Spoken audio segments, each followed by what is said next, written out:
We say fight back!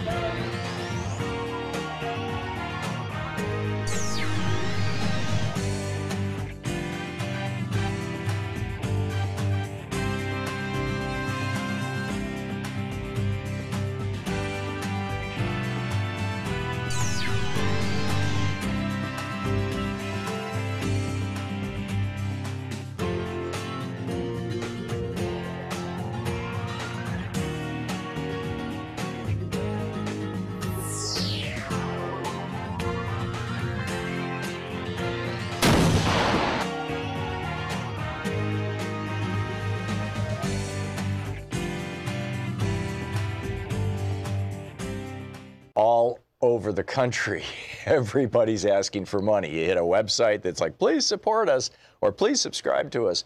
Every politician whose mailing list you've ever been on is asking for money right now. Public radio stations across the country are in pledge drive. Pacifica stations are in pledge drive. Free Speech TV is in pledge drive. I get it. But that said, I mean, and maybe that's why we are literally raising half of what we usually do on these pledge drives. But we can't run this television network, or Free Speech, I don't run the network. The Free Speech TV can't run their television network with half the revenue that they normally get. It's a danger. And so this is a danger Will Robinson moment here. We need you to step up. We need, please call now, 877-378-8669, and make a contribution to Free Speech TV. Free Speech TV is, the home of some of the best programming out there. It's some of the most honest programming out there. It's one of the few places where you're going to hear issues discussed. I mean, you probably know this well enough to recite it to me. How, the value of Free Speech TV. I don't think I have to sell it a whole lot, although it's worth mentioning over and over again. But the simple reality is that this network is supported by you. This network is supported by you calling 877-378-8669 and saying, yes, sign me up, $10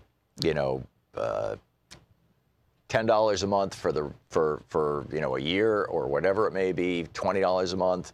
I can afford $100. If you're a relatively high net worth individual and you can make a larger donation, great. If you'd like to make a matching pledge and challenge people to match your pledge, that would be great. And we'll announce that on future days. But we need your help now. Free Speech TV really, truly needs your help now. And we can't just all make it up at the very end. We need to get these bills paid. We need to get the money in the bank, or at least the commitments, in order to keep this network going. And it comes down to you and me, right? What I can do, I do the best show I can here, and try to provide good value for your donation, essentially. Your donation is supporting this network and, in part, this show. And, I think we're doing a pretty good job. I mean, we put a lot of work into this, and we're just asking for a little bit of help. And I know that's true of everybody on Free Speech TV, and frankly, I know it's true of all the people who work at Free Speech TV. There are, probably more well-paid jobs in the private sector, in big corporate television and things like that, particularly for the people with the technical skills, the engineers and whatnot. But they're here at Free Speech TV because they care about the message. This is a mission and message-driven organization, Free Speech TV. It always has been.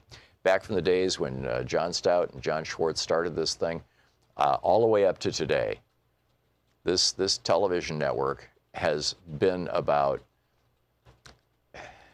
it sounds hyperbolic to say saving the world, but that's how I think of my program every day.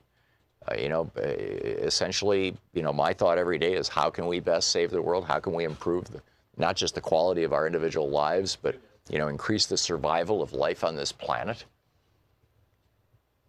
And the vitality of a democracy that has been kneecapped by the Supreme Court, by sold out Republicans and by petro billionaires? How can we do that? How can we take them on? And this is our piece of it, right? This is our little corner of that world. And we need your help. With a $20 gift, you get the Free Speech TV flag lapel pin. With a $60 gift, you get the Free Speech TV series of stickers. It's a 6-sticker design pack. With a $72 gift, you get my new book, The Hidden History of Guns and the Second Amendment. It'll be a few months before it gets to you in the mail, but you'll get an autographed copy of it. With a $100 gift, you get the Free Speech TV t-shirt. With a $200 gift, you get the Free Speech TV hoodie.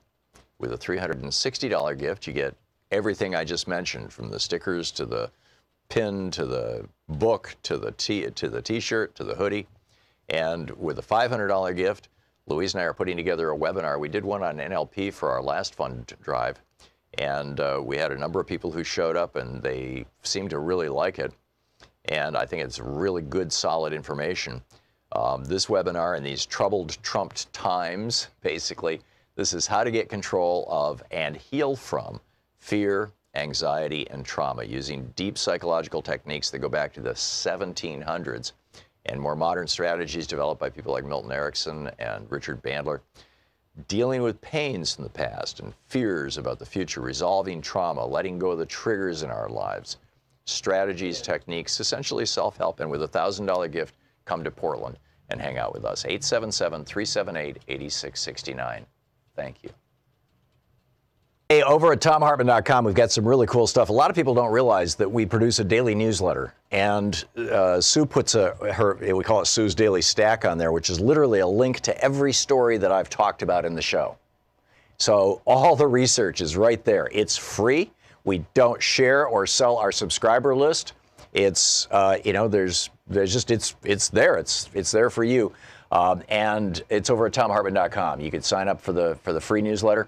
You also can get my big picture take of the day, which is exclusively over at our website at ThomHartmann.com, as well as links to our videos, the book reports we typically do every day, all this stuff and more. It's all there at ThomHartmann.com. So check it out and sign up for our newsletter. I think you'll really enjoy it and appreciate it and find a lot of value there. We put a lot of work into this stuff. And you'll find it all right there on our website at ThomHartmann.com. And be sure to check out the newsletter and sign up for it. It's great. Want to connect with the show online? You can find the Thom Hartmann Program on Facebook, Twitter, and Instagram. And greetings, my friends, patriots, lovers of democracy, truth, and justice, believers in peace, freedom, and the American way. Thom Hartmann here with you back in our home studio in Portland, Oregon. And glad to be here, although we had a marvelous time in Chicago. We'll be in Minneapolis this coming weekend for the Blue State Ball with KTNF. That's going to be great fun. There is so much going on in the news. And I want to start with, it's not just the Catholic Church. It turns out, this is the top story right now in the Axios newsletter, Axios.com. Thousands of migrant youth allegedly suffered sexual abuse in U.S. custody. Thousands. They've got it broken down by month, by year, by perpetrator, all these kinds of things. We have all talked about how terrible it is that children are being torn away from their parents, the trauma that they're suffering. And now we find that there are literally thousands of allegations of sexual abuse. This is in addition to physical abuse and the obvious psychological and emotional abuse of simply being torn from their parents. This is what Donald Trump and Kristen Nielsen, or however, the head of DHS, and John Kelly and Mike Pence have brought to us with the complicity of all the Republicans in Congress. This is insane. Meanwhile, how do these guys stay in office? How do they even get in office? Dark money. Every time some wimpy politician or some self-appointed media pundit says, we can't pay for Medicare for all. How are you going to pay for free college? How are we going to pay for better wages? Know that the reason why they're saying that is really simple. Billions, literally billions of dollars in dark, untraceable cash being poured from billionaires and big corporations into the pockets of politicians, media figures, and so-called think tanks that are basically PR organizations for a particular corporate point of view. The Supreme Court overturned laws against this back in 1976 in the Buckley case when they legalized this kind of corruption, put it on steroids in 2010 with Citizens United, leading us straight. But back in 76, that decision, and then the First National Bank versus Bellotti in 78, those decisions led us straight into the swamp of the so-called Reagan Revolution, taking control of America away from voters and putting it into the hands of lobbyists, big corporations, and multimillionaire politicians like Mitch McConnell. We know now from Page and Gillen's study at, I believe it was Columbia, might have been Northwestern, but whatever. You can easily find it as a 2-year-old study, as I recall, where they found that if you look at the wishes of the average electorate, the bottom 90% of Americans, if you look at what they want, the political outcomes that they want, what are their priorities? They are as likely to be enacted into law as random noise. In other words, the bottom 90% of us are literally completely ignored by the political class. Now, I don't know how you call that a democracy, whereas the desires of the top 10% are measurably more likely to go into effect, and the desires of the top 0.01% are aggressively being put into law, which is why their wealth is just exploding, whereas even the top 1%, their wealth is not exploding as fast as the top 1/100th of 1%. We're in an oligarchy. And why? The Supreme Court gave it to us. The Supreme Court said, oh yeah, corruption's just fine. Money's the same thing as free speech. And guess what? An entire political party, the Republican Party, said, cool, we'll take that. And, a chunk of the Democratic Party did too, to be candid. And the good news is the Democratic Party is moving away from that as fast as possible. Elizabeth Warren, for example, just announced she's not even going to do high money fundraisers. These kind of fundraisers that have long been staples of both parties, where you get, a candidate for president and they invite a bunch of donors and it's, $50,000 plate dinner or $10,000 plate dinner. She's just not going to do those, period. Now, is she disarming herself? I don't know. But it's a good question. But the Federal Election Commission reports that over $1 billion from secretive billionaires and corporate hands flooded into our political bloodstream just since 2016, and expect more next year. And this is why corporations get deregulation, so they can increase pollution and they can rip you off with loans and things, while suicide and drug addiction rates are exploding among working people, particularly in red states where people are losing access to health care and they know that their kids' futures are screwed, even worse than in blue states. From crumbling roads and bridges to failing schools to poisoned water supplies to explosions of cancer and chronic disease, this all goes back to the evil of dark money flowing through the veins of our political system. And it's personal. I mean, my cat Higgins was poisoned by Chinese cat food around 2007. The melamine, it's not the pigment, it's a chemical. It sounds like that, melamine, I think it was. They were, when you test food for protein, this chemical, which is used in making plastics, shows up as high protein. And so they were adding it to pet food and shipping it to the United States, literally by the ton, all over the country. Thousands of dead cats and dogs, and probably hundreds of thousands of them with damaged kidneys. My cat was one of them. Democracy, our democracy is screwed because of this. Does your vote count? I mean, we're now learning that one of the big voting machine companies just made a huge, six-figure contribution to the Republican Party. How does your vote count when votes are being suppressed? I mean, this just goes on and on and on. This over at truthout.org, Anna Masaglia writes, secret donor-funded dark money spending reported to the Federal Election Commission has officially exceeded $1 billion. according to a new analysis by the Center for Responsive Politics. And that barely begins to scratch the surface of political spending by groups that don't fully disclose their donors. Spending by groups that don't disclose their donors has exceeded $2 billion just since 2006. More than half of all 2018 election spending, this is just a year and a half ago, was by outside groups that don't fully disclose their donors. The 2018 election cycle, more than $539 million by spending by groups that don't fully disclose their donors. This is the poison in the bloodstream of our body politic. I'm wondering, I can point to my cat getting sick. I can point to health crises in my own family that I believe are caused by poisons in our food supply. I can, I mean, it's like, how is this affecting you? I look at the student loans that my kids have and that my friends' kids have that are in some cases just crippling them. Yeah, these are just some of the obvious things. By the way, apropos of student loans, I mentioned yesterday, I think on the air, that in Denmark they pay you $200 a month to go to school. Martin Stender tweets, "Hey Tom, just a minor correction regarding stipends while studying in Denmark. It is up to $466 if you live with your parents and $938 if you live by yourself." Seriously, in Denmark they pay you to go to school. Why? Because they know that if young people go to college, that not only do they make more money and pay more taxes, which means that the money all comes back to the government, in multiples, but also, they want to have a well-educated workforce and populace. I mean, that is necessary for democracy. So here we have this, and now, in the meantime, at the same time that Trump is putting together a climate denier task force, new research suggests that we're hitting a dangerous climate tipping point, and we're nearly there.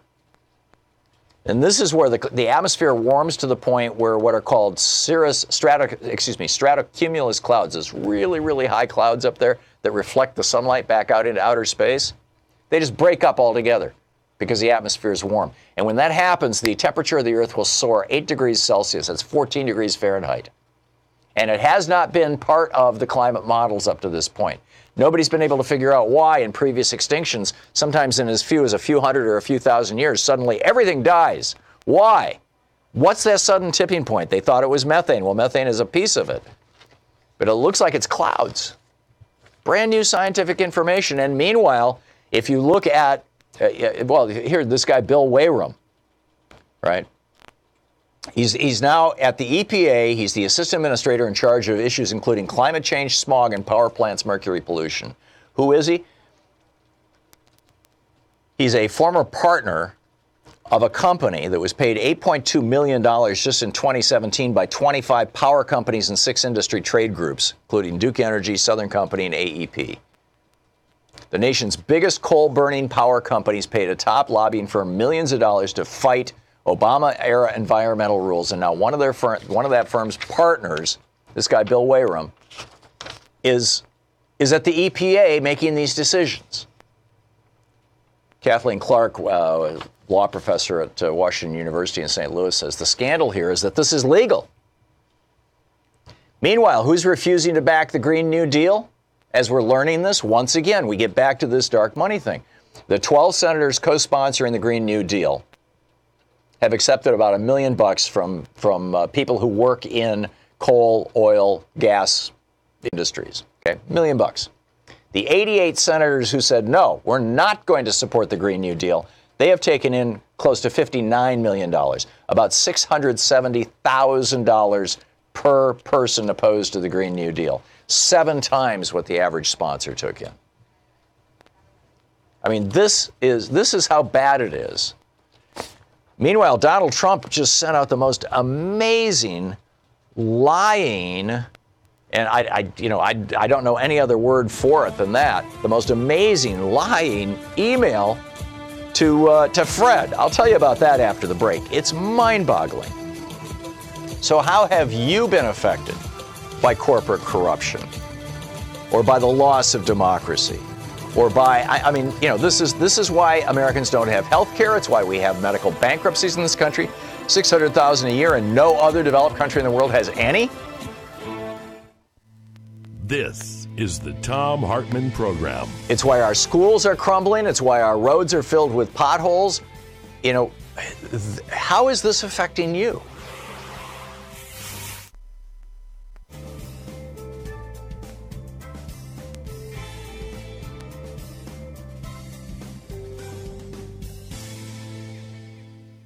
And welcome back. Glenn in Olivet, Michigan. Hey, Glenn, thanks for watching us on Free Speech TV. What's on your mind today? Well, good afternoon, Tom. As you talked about dark money, and I've talked to different people about your show and Bernie Sanders and like that, the dark money with the Supreme Court ruling, the Citizens United, the pharmaceutical industry, and fossil fuel industry, how could it be us citizens can actually make a difference and change all this when all this dark money seems to control everything that's going on right now? What's happening right now, Glenn, is a collision between the power of organized capital, money, and the power of organized people. And if it was impossible for organized people to overcome organized capital, the number of people in the Congressional Progressive Caucus would be zero right now. And instead, it's either the largest or the second largest caucus in Congress. It's about half the Democratic Party of the Democrats in the House of Representatives and several of the senators. So, you know, that's the good news. The good news is that organized people can overcome organized money. This is what I saw in Kane County Sunday night when I keynoted the Kane County Democrats. 450 people in the room. When just a decade ago it would have been 20 or 30 or 40. And why? Because of organized people. It definitely was not organized money. I can tell you that. There are no billionaires supporting them.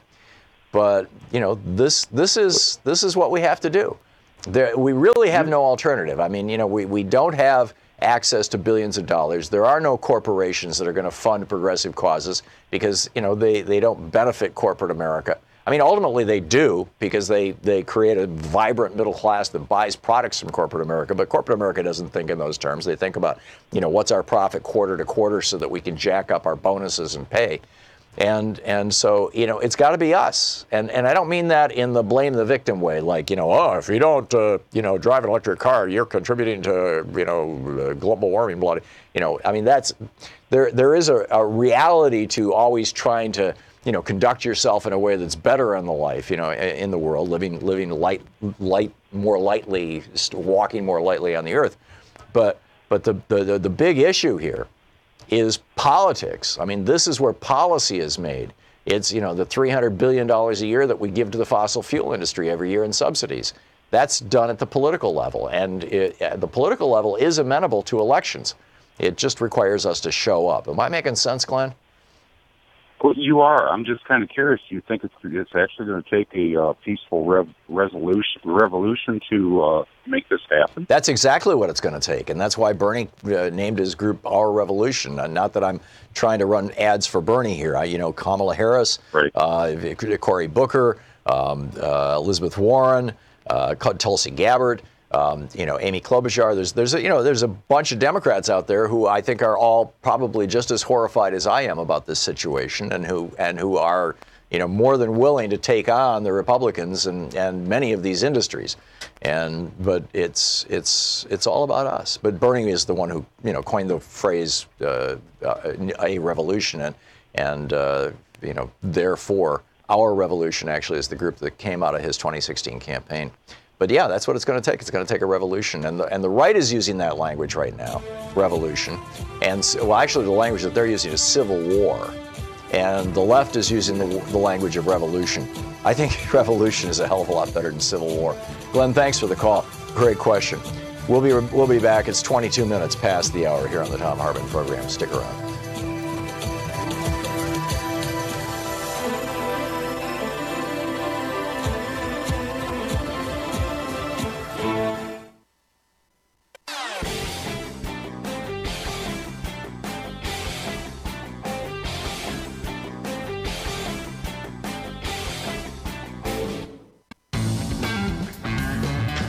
So welcome back. Thom Hartmann here with you. I just have to tell you about this. Nate will play the video of this for those of you watching on Facebook or YouTube or Free Speech TV. but there's no sound, so I'm going to tell you what's going on. It is actually a picture. I tweeted this morning saying, does anybody know what this actually is? And it turns out that it is apparently the replacement of some wall that needed to be replaced. But this is the the email that I got this morning from Donald Trump, your president.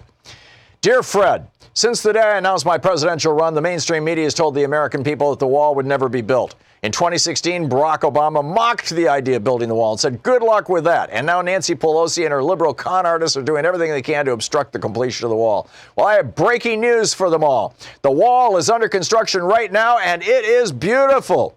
And, you know, there's this YouTube clip. And if you want to see it, just go to my Twitter feed. I tweeted it just about 30 minutes ago.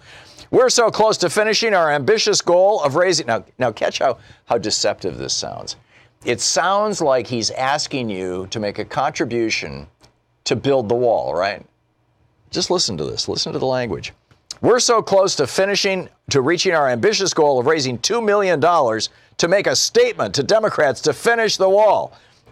In other words, we want $2 million to send a letter to Nancy Pelosi. Please. That's why I'm now calling on you, Fred, to put us over the top. This is your moment to make a statement. It's in your hands now. Please make a special contribution by 11:59 p.m. Eastern Standard Time to show you want to finish the wall, and your donation will be instantly quadruple matched. And then there's my email and my account number, and it says deadline 11:59 p.m., and it says quadruple match unused. If you contribute $42, it becomes $210. And, of course, this is for the Trump campaign. This is money that's being used to pay for the legal fees of Donald Trump Jr. I mean, literally. You know, the campaign has been paying for some of this stuff. So, you know, the corruption, this corruption is not just and entirely at the level of, you know, giant corporations and billionaires basically buying the legislation they want. It's now all over the White House. CREW, Citizens for Reform and Ethics in what does CREW stand for? Citizens for Ethics, yeah. Anyway, they just issued a new report. Aaron Rodriguez is the contact person. And Trump appears to have committed multiple campaign finance-related crimes. And these are things that, you know, had Barack Obama done these, had Bill Clinton done these, they would have been impeached immediately. Trump caused an unlawful corporate contribution related to Karen McDougal through American Media Incorporated. It was not declared. 2 instances of Cohen making and accepting unlawful individual contributions related to Stephanie Clifford, that's Stormy Daniels. 2 instances of causing Donald Trump for President LLC's failure to report contributions. Donald Trump, now these are all things that were done under the direction of individual one, according to the prosecution of Michael Cohen. I mean, Michael Cohen is going to prison for 3 years for doing something that Donald Trump ordered him to do, according to the court papers. And this is the list of what they ordered him to do. File false reports with the Federal Election Commission, making a false statement to the Federal Election Commission, conspiracy to defraud the United States by undermining the lawful function of the Federal Election Commission. CREW is just coming right out and saying it. So how is this affecting you? John in Minneapolis. Hey, John, what's up? Hey, John, hang on just a minute. I just realized I've got 3 seconds until I hit a break. I just got back here, and I'm just getting back used to having my clock in front of me and being able to see what's going on. John, I'll pick you up right after the break. And the rest of you as well. You know, we will get into a conversation of this. How is this corporate corruption of our democracy that started in 1976 and went on steroids with the Reagan administration and then double steroids with Citizens United in 2010, how is this affecting you and people you know? You're listening to the Thom Hartmann Program. Call 202-808-9925. We'll be right back. Stick around.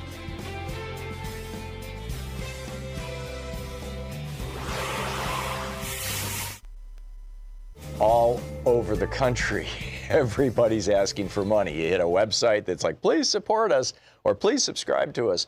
Every politician whose mailing list you've ever been on is asking for money right now. Public radio stations across the country are in pledge drive. Pacifica stations are in pledge drive. Free Speech TV is in pledge drive. You know, I get it.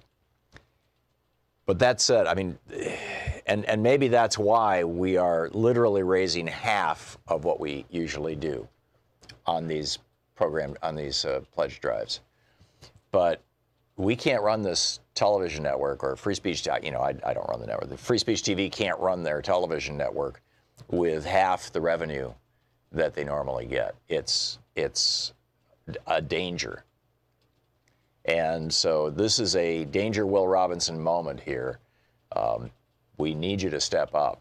We need, please call now, 877-378-8669, and make a contribution to Free Speech TV. Free Speech TV is, the home of some of the best programming out there. It's some of the most honest programming out there. It's one of the few places where you're going to hear issues discussed. I mean, you probably know this well enough to recite it to me. The value of Free Speech TV. I don't think I have to sell it a whole lot, although it's worth mentioning over and over again.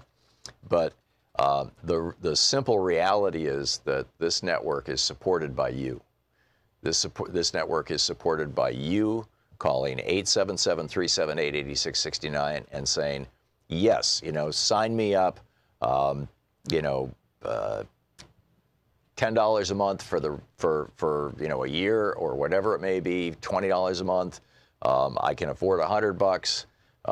If you're a relatively high net worth individual and you can make a larger donation, great. If you'd like to make a matching pledge and challenge people to match your pledge, that would be great. And we'll announce that on future days. But we need your help now. Free Speech TV really, truly needs your help now.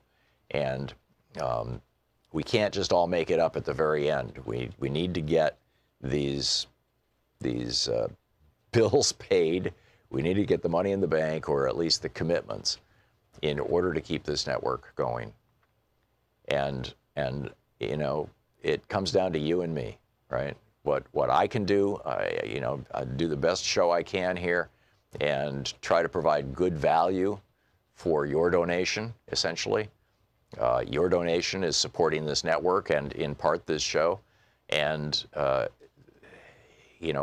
think we're doing a pretty good job. I mean, we put a lot of work into this, and we're just asking for a little bit of help.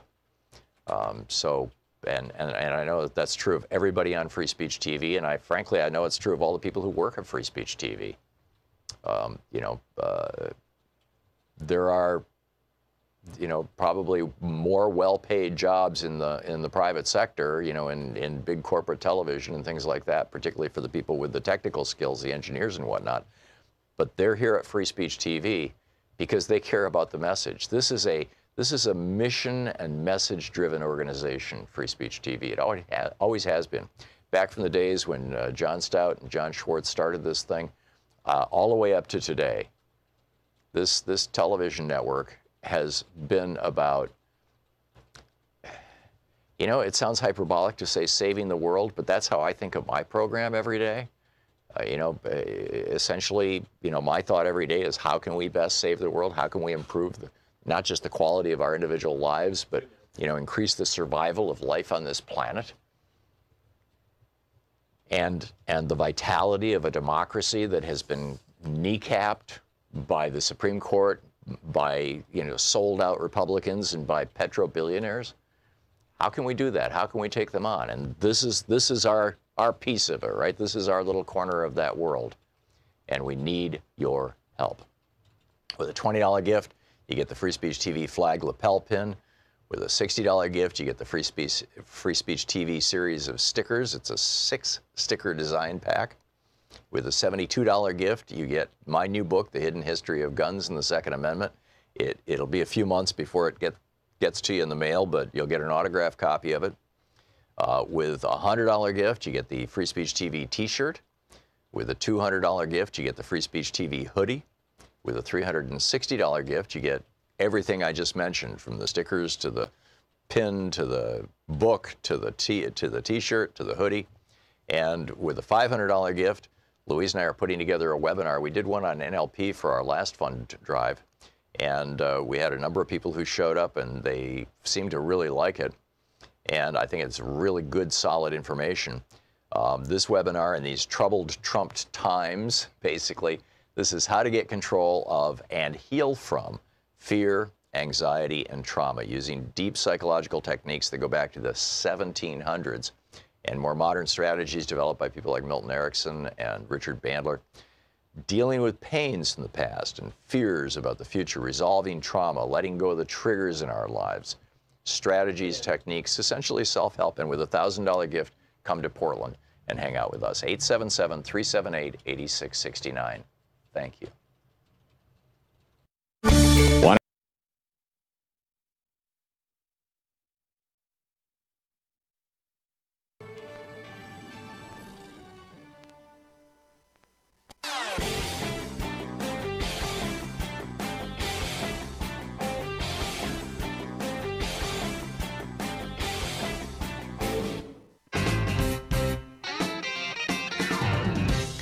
34 minutes past the hour. Thom Hartmann here with you. And John in Minneapolis. Sorry we were so rudely interrupted by the vagaries of radio. What's up? I just wanted to say, I mean, of course, you know, the corruption of our system impacts every aspect of our life. I mean, it's just, you know, like the air we breathe. And I wanted to bring that up. They're changing EPA standards and probably not enforcing standards on particulate matter, you know, in the air, which I think affects a lot of people. Just anecdotally looking, you know, talking to people, everybody has issues with sinuses now, like all year long. So it's not from allergies. I think it is from continual irritation from particulate matter. You know, and then also my wife is a diabetic, and she spends about over $10,000 a year, even with Medicare and a supplement. She's still going to be responsible for that for her pharmaceutical expenses. That's amazing. So this is. You know, they're looking to make the American people a profit center. You know, housing, anything they can grab a power over and make us pay. It's a rentier's economy. I mean, you had Michael Hudson on. I always think it's very interesting that somebody like him, who is a Marxist, was hired by a major bank as an economist. But somebody has to tell the real story, and that's another problem, which relates to free speech TV and the Drive and everything else. We have to create a counter narrative to this because, of course, the truth is not going to come out in such a corrupt system, and so the political part of the economy is never going to be featured. The whole thing is reversed now. This is how materialistic a society we have become, and actually even I would say the economy itself is going to be sacrificed in the end for very short-term gains, and the kind of people that are in charge don't care, you know, because they're living in a whole different reality than most of us, and they're going to drag the whole world down with them. I mean, it's not just us, but it's the entire system. The entire world is suffering as a result of, you know, not doing anything about global warming. You know, I heard that report, too, about the cumulus clouds, that we could expect, you know, a sudden rise in temperature. You know, these are very existential threats that can all be linked back to those problems. But there are people that are articulating a message like Winona LaDuke, you know, Ocasio-Cortez, you know, that are articulating something that makes sense. It's not wide-eyed. It's not a fantasy. The Green New Deal is maybe the survival of everything and the survival of our system. And as a side benefit, it stimulates the economy in ways that are not destructive. Right, and you know that's the problem too. Is that, you know, we can harness that space between our ears called our brain. I mean, if you look at the colonial powers in the 19th century, I mean, or even in the 20th century, you know, really, in a way, Japan and Germany proved that you can actually have an economy made on very well-designed products and technologies. This is what we should be looking at. And there's some very interesting kinds of things that go on. Medtronic, which is very close by here, it was designed. It came about out of somebody's head, a few people. It was supported by the University of Minnesota, and and the Lutheran Brotherhood, a lot of different players, but it was taking an idea and making it into a reality to help people, and it became a huge corporation. And my wife now has a bladder InStem product that helps with incontinence. It works beautifully. She won't have to take medications. It's that kind of technology that will grow a new economy. And why not put our focus on that instead of the military-industrial complex and corruption and rentier economy? Yeah, and the whole thing, and the whole rentier, however you say it, economy is. Yesterday, when I was in Chicago, I was talking with a guy who runs a small mortgage business. He loans money to people to build to buy houses. One of the good ones. An ethical, straightforward. And he said the student loan. He said, we learned back in between 2000 and 2008 that the whole liar loan thing and all this stuff, and then making collateralized debt obligations out of these loans and all, this whole pyramid scheme, was a disaster. He said they're doing it with student loans now, and we've got $1.5 trillion in student loans out there. We just borrowed $1.5 trillion, put it on our national credit card to give to billionaires and big corporations as a tax break. If we had simply paid off all those student loans, we've got an entire generation that has been stunted. There, people are getting married on average a decade later than they were 30 years ago, and they're having children a decade later than they were 30 years ago, which means the children are more likely to have some medical problems, certain types of conditions that particularly Down syndrome is most famous, but there's others that are associated with being older when you're having children. Not to mention the medical danger to the mother, and not to mention the challenge of being an older parent. All these things are happening because some politicians in Washington D.C. got bought off by a banking industry that wanted to make money off student loans at the same time that and I debated Bill Bennett about this at the Heritage Foundation back a decade ago. At the same time when Bill Bennett came into the Reagan White House in the 1980s, 80% of public education was paid for, or 80% of university education was paid for publicly. It was paid for by state, federal, local monies and university endowments, and 20% was what we actually paid as tuition, which is why I could go to college. I didn't graduate, but it's why I could go to college working a part-time job, as could pretty much everybody else in my generation. And Bill Bennett and Ronald Reagan said, let's flip that upside down. Let's reverse that. Let's make it so only 20% is paid for by public funds and 80% of the tuition is paid for by the individual students, which is where we're at right now. And this was all just so that another industry could make a buck. And then they passed these laws like the 2005 Bankruptcy Reform Act that say that you can't discharge these loans through bankruptcy. So it's super safe to make these loans for banks. You would think a super safe loan, they'd be loaning out at 4% like mortgages, which are relatively safe because you've got the equity of the house. This is a 100% guarantee. You can't declare bankruptcy. But what are they charging? 6, 7, 8, 9%? I mean, this is obscene. It's usury.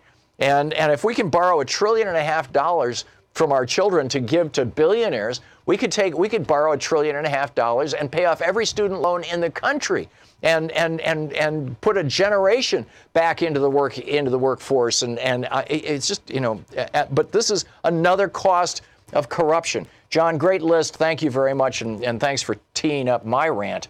Nicholas in San Cristobal, Mexico. Hey, Nicholas, what's up? Tom, how are you today, sir? I am well. I'm fired up. What's on your mind? Thank you for taking my call so quickly, particularly. Boy, you just right now covered so much of what's on my mind. I was thinking of something that I reread very recently, and I know the very name scares most people to death, Marx. And as in Karl Marx, yeah. Yes, and the great quote, until we are free of the realm of necessity, meaning food, shelter, healthcare, and education, we cannot be truly free as a people. Exactly. And you were just speaking about how affordable education was when you were young and I was young. I was lucky enough to get to go to Cal Berkeley for $900 a year. That was $300.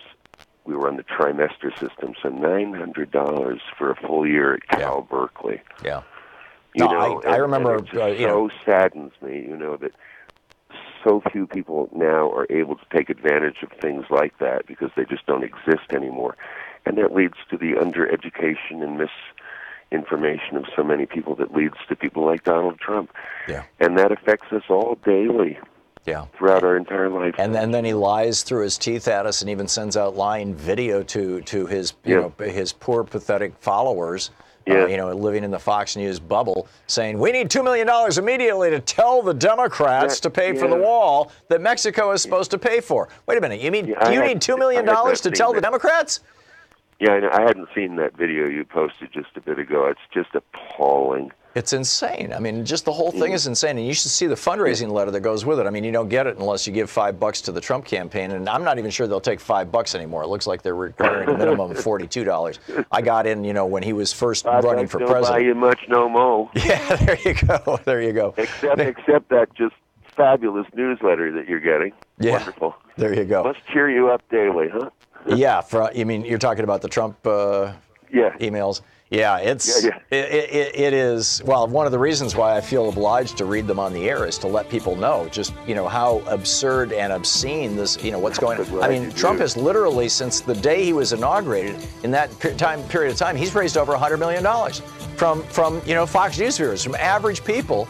And a big chunk of that has gone to pay for the legal expenses for the Trump crime family. Nicholas, thanks for the call, and thanks for your participation over on YouTube. Much appreciated. We'll be back. It's 45 minutes past the hour. Thom Hartmann. Visit thomhartmann.com for audio and video archives. We'll be right back. Stick around.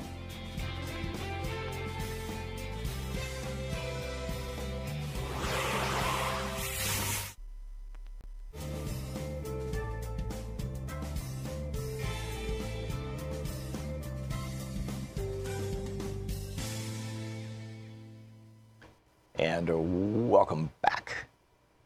Nicole in Chandler, Arizona. Hey, Nicole, what's up? Hi, Tom.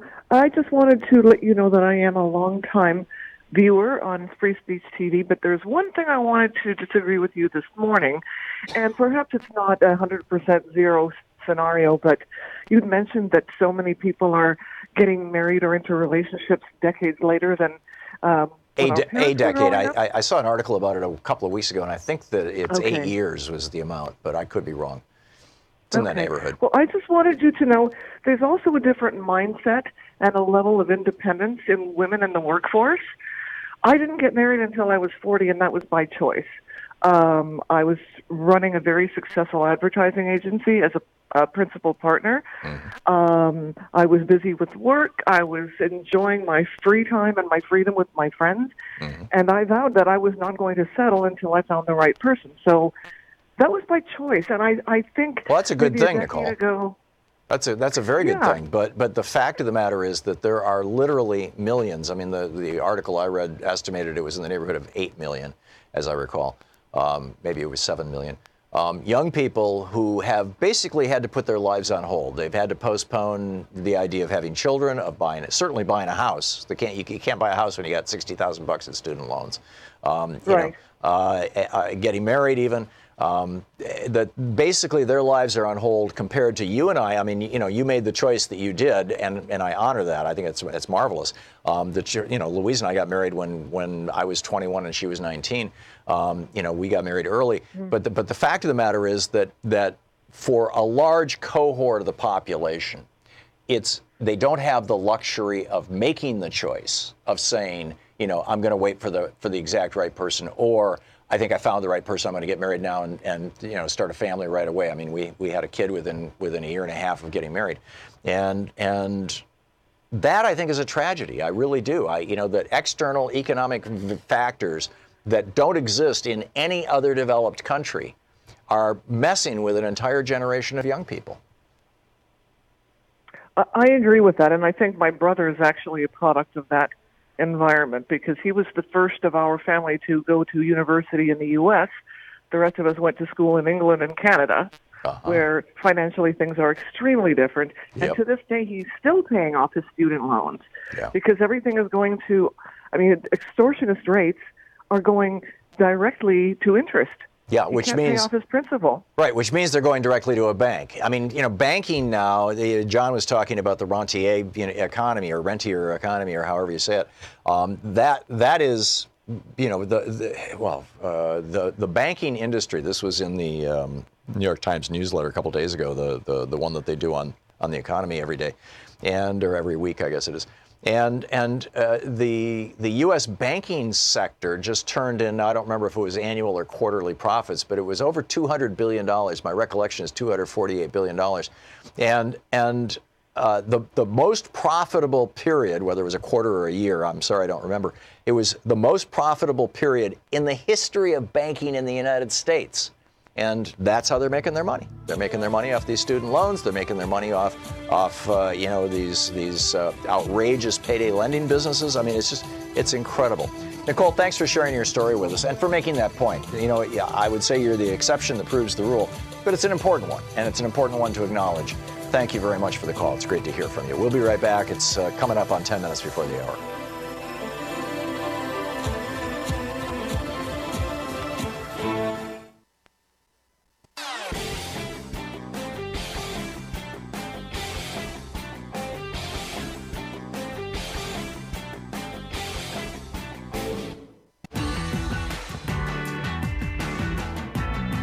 Welcome back. 10 minutes before the hour. Nancy in Elkhart, Indiana. Hey, Nancy, what's up?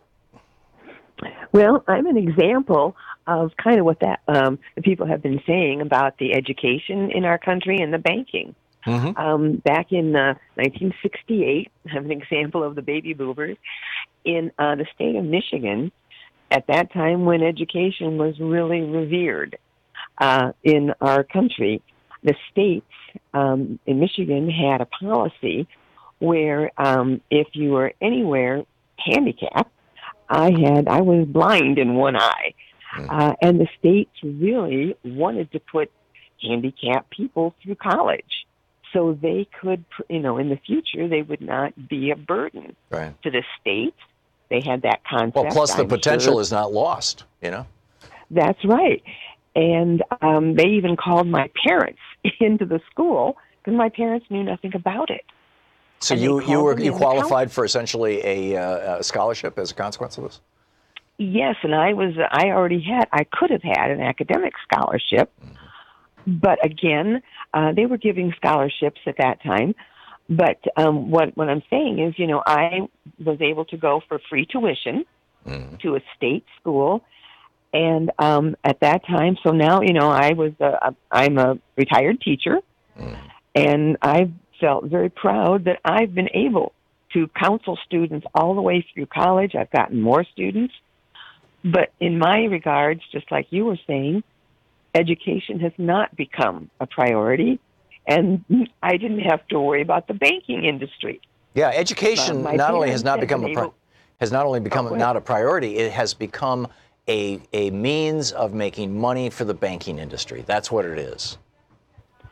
And when education is important, the states will learn that if you want to have the next generation, or if you want to have your students value education, then you'd better value it. The people in the states, the people that run for office, especially the ones that are there now, they don't know how important it is. Yep, absolutely. Very well said. They will complain about the students and the problems on the street and everything. Well, if they were in college. And you can see, with the voters, they're talking about the educated women who vote for people other than Trump. Yeah, there you go. Nancy, thank you for the call, and thanks for sharing your story with us. I appreciate it. Andrea in Long Beach, California. Hey, Andrea, what's up? Hi. So I actually am a millennial, even though that phrase makes me gag.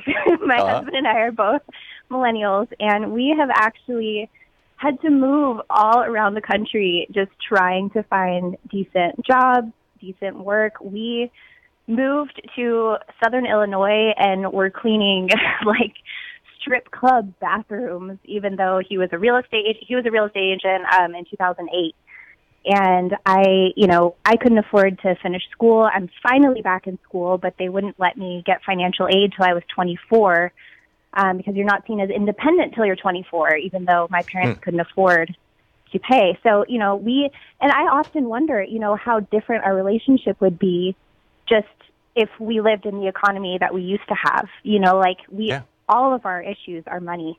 And it's just, we can't have kids, we can't get a house. It's like worse. And, our self-esteem hurts from it. It's hard. Like, sometimes we think we're totally crazy.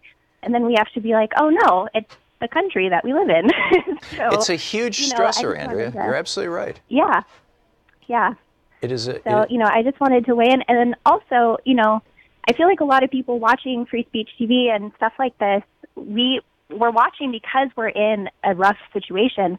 And I feel like if, Free Speech TV and KPFK had a dollar drive the first week of every month, you might get more, just a regular thing. Yeah. You might get more because I feel like, people want to give, and we have given to Free Speech TV and KPFK. I actually met with Alan Minsky of KPFK at one point. But isn't he a great guy? I do, yeah, he's awesome. But I just feel like, if it was a regular thing, like just dollar drive first week of every month, sure, that might, help and, maybe even just...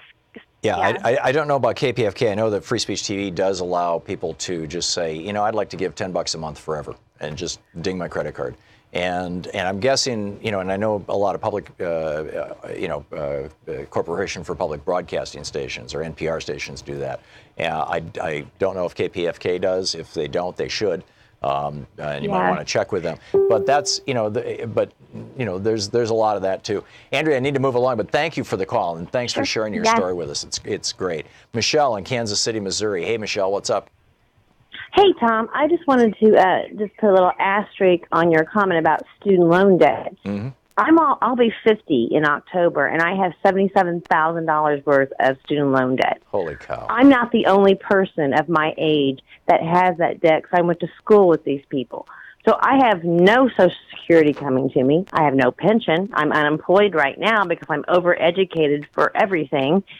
So just kind of a little caveat. It's not just millennials that are having this debt issue. It's also people of my age. There are people on Social Security who are having their Social Security garnished for student loan debt. In some cases, it's not their own student loan debt. It is that of their children who have defaulted. We've got literally hundreds of billions of dollars of student loan debts that are in default right now. But they will get their pound of flesh because the law does not allow it to be discharged through bankruptcy. So if they can't take it out of the kids, they'll take it out of the parents. And I have no option but right now to take all of my property, my land from my people and my house out of my name. So if something happens, they cannot confiscate my property. I'm 50 years old. You need to check with a lawyer, Michelle, because there's even a time limit. I am a lawyer. On that. I went to law school. That's why I have $77,000. Okay. Isn't there a 2-year? Isn't it a 2-year period if you try to separate yourself from your assets and then you declare bankruptcy within a 2-year period? They can still claw back into those assets. I don't know about that because I got to say my loan company, Nelnet, which is they've been very helpful in deferring it and giving me unemployment deferments. Right. And now I'm paying $100 a month, but $100 a month doesn't even cover the interest. Which means your principal is going up. Which means the amount that you owe is actually increasing every day of the week. And thank you. I mean that's obscene. And in Denmark they will pay you $600 a month to go to college. And plus the college is free. I mean the $600 a month is for books and for food and for housing. Michelle, thank you for sharing your story with us from Kansas City. Amazing. This is the United States that has been brought to us by this corrupt Supreme Court, these corrupt 5 Republican-appointed justices. It's mind-boggling. We'll be back with Sheriff Mack. You're listening to Thom Hartmann.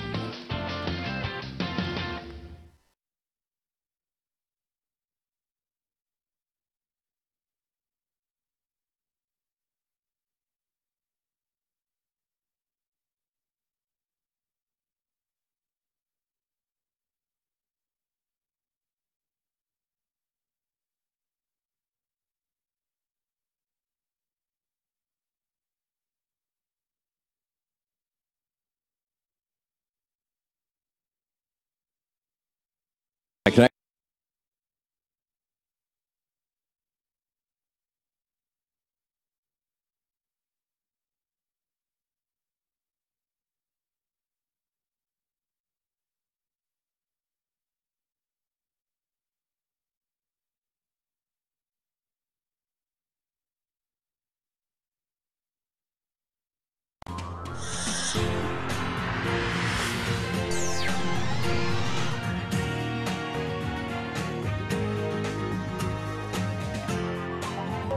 We say fight back!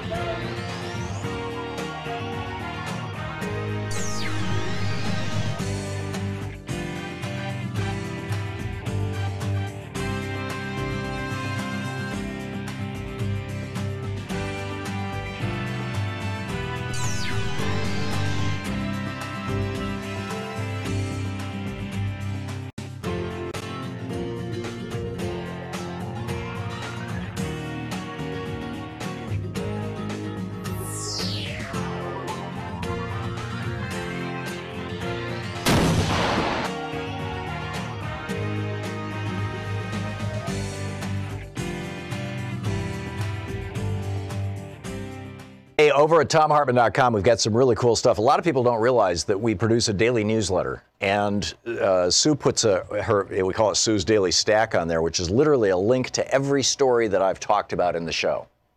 So all the research is right there. It's free. We don't share or sell our subscriber list.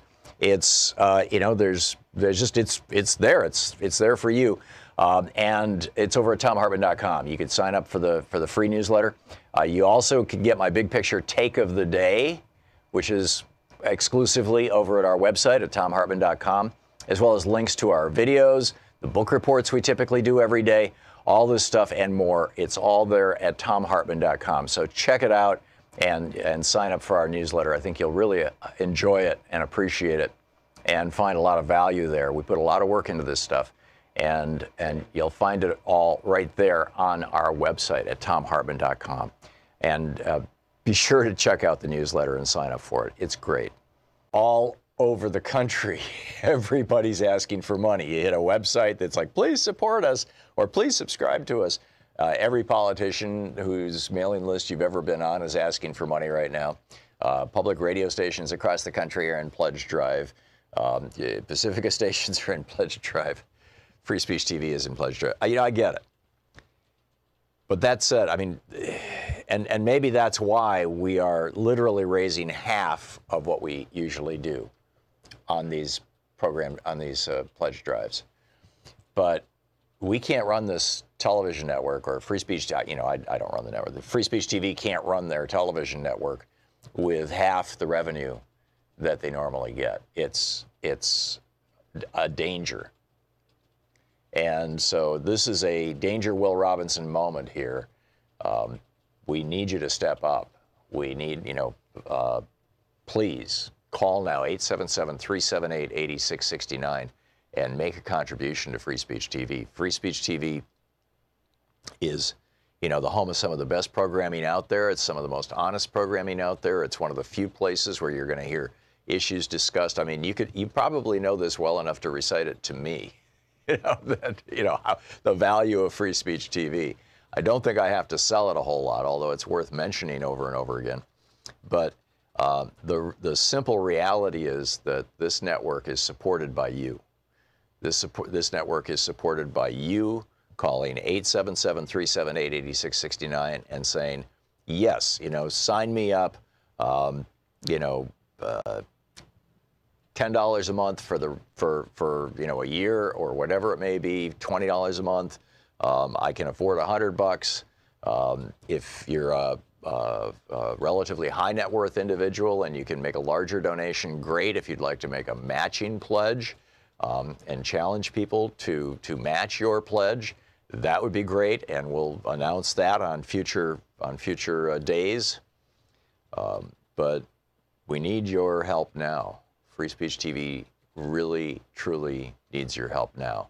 And we can't just all make it up at the very end. We need to get these bills paid. We need to get the money in the bank, or at least the commitments. in order to keep this network going. And it comes down to you and me, right? What I can do, I do the best show I can here and try to provide good value for your donation, essentially. Your donation is supporting this network and in part this show. And, I think we're doing a pretty good job. I mean, we put a lot of work into this, and we're just asking for a little bit of help. And I know that's true of everybody on Free Speech TV, and frankly, I know it's true of all the people who work at Free Speech TV. There are, probably more well-paid jobs in the private sector, in big corporate television and things like that, particularly for the people with the technical skills, the engineers and whatnot. But they're here at Free Speech TV because they care about the message. This is a mission and message-driven organization, Free Speech TV. It always has been. Back from the days when John Stout and John Schwartz started this thing, all the way up to today, this television network has been about, it sounds hyperbolic to say saving the world, but that's how I think of my program every day. Essentially, my thought every day is how can we best save the world? How can we improve not just the quality of our individual lives, but increase the survival of life on this planet, and the vitality of a democracy that has been kneecapped by the Supreme Court, by sold out Republicans, and by petro-billionaires. How can we do that? How can we take them on? And this is our piece of it, right? This is our little corner of that world, and we need your help. With a $20 gift, you get the Free Speech TV flag lapel pin. With a $60 gift, you get the Free Speech TV series of stickers. It's a 6-sticker design pack. With a $72 gift, you get my new book, The Hidden History of Guns and the Second Amendment. It'll be a few months before it gets to you in the mail, but you'll get an autographed copy of it. With a $100 gift, you get the Free Speech TV t-shirt. With a $200 gift, you get the Free Speech TV hoodie. With a $360 gift, you get everything I just mentioned, from the stickers to the pin to the book to the t-shirt to the hoodie. And with a $500 gift, Louise and I are putting together a webinar. We did one on NLP for our last fund drive, and we had a number of people who showed up, and they seemed to really like it. And I think it's really good, solid information. This webinar in these troubled, trumped times, basically, this is how to get... This is the Thom Hartmann Program. Welcome back. Thom Hartmann here with you. A very interesting situation happening in Washington State that I wanted to learn a little more about. Washington State had a public referendum on the ballot last November. It was called Initiative 1639. And basically what it called for was that purchasers of semi-automatic weapons now have to be 21 years old or over. They have to undergo an enhanced background check. They have to have completed a safety course. Now, this is semi-automatic rifles. And they have to wait 9 days before they can take possession of their weapons. And this is all basically to discourage people who on impulse run in, buy a gun, and go out and shoot up a school, that kind of thing. I mean, that was the intent of it. And there's also a provision that if they fail to store their weapons safely, they find themselves at risk of the crime of community endangerment. And this is what's going on with this. And so, the good citizens of Washington State passed this law. Majority of them voted for it. It became law. The legislature certified it. The governor signed it, or however whatever the process is. And now more than half of the sheriffs in the state of Washington are saying, we're not going to enforce this law. And I'm wondering, what's up with this? On the line with us is Sheriff Richard Mack. He's the founder of the Constitutional Sheriffs and Peace Officers Association. He's on the board of the Oath Keepers, oathkeepers.org. He's the former sheriff of Graham County, Arizona. CSPOA.org is the website. You can tweet him at Sheriff Mack, M-A-C-K. And Sheriff Mack, welcome back to the program. It's been a while since we've talked. Thanks for having me, Tom. It's always good to be with you. Thank you. So what's going on here? What is the rationale that these sheriffs are using to argue that they can defy the law of the state? Well, they're trying to keep the oath of office. They're trying to enforce the Constitution.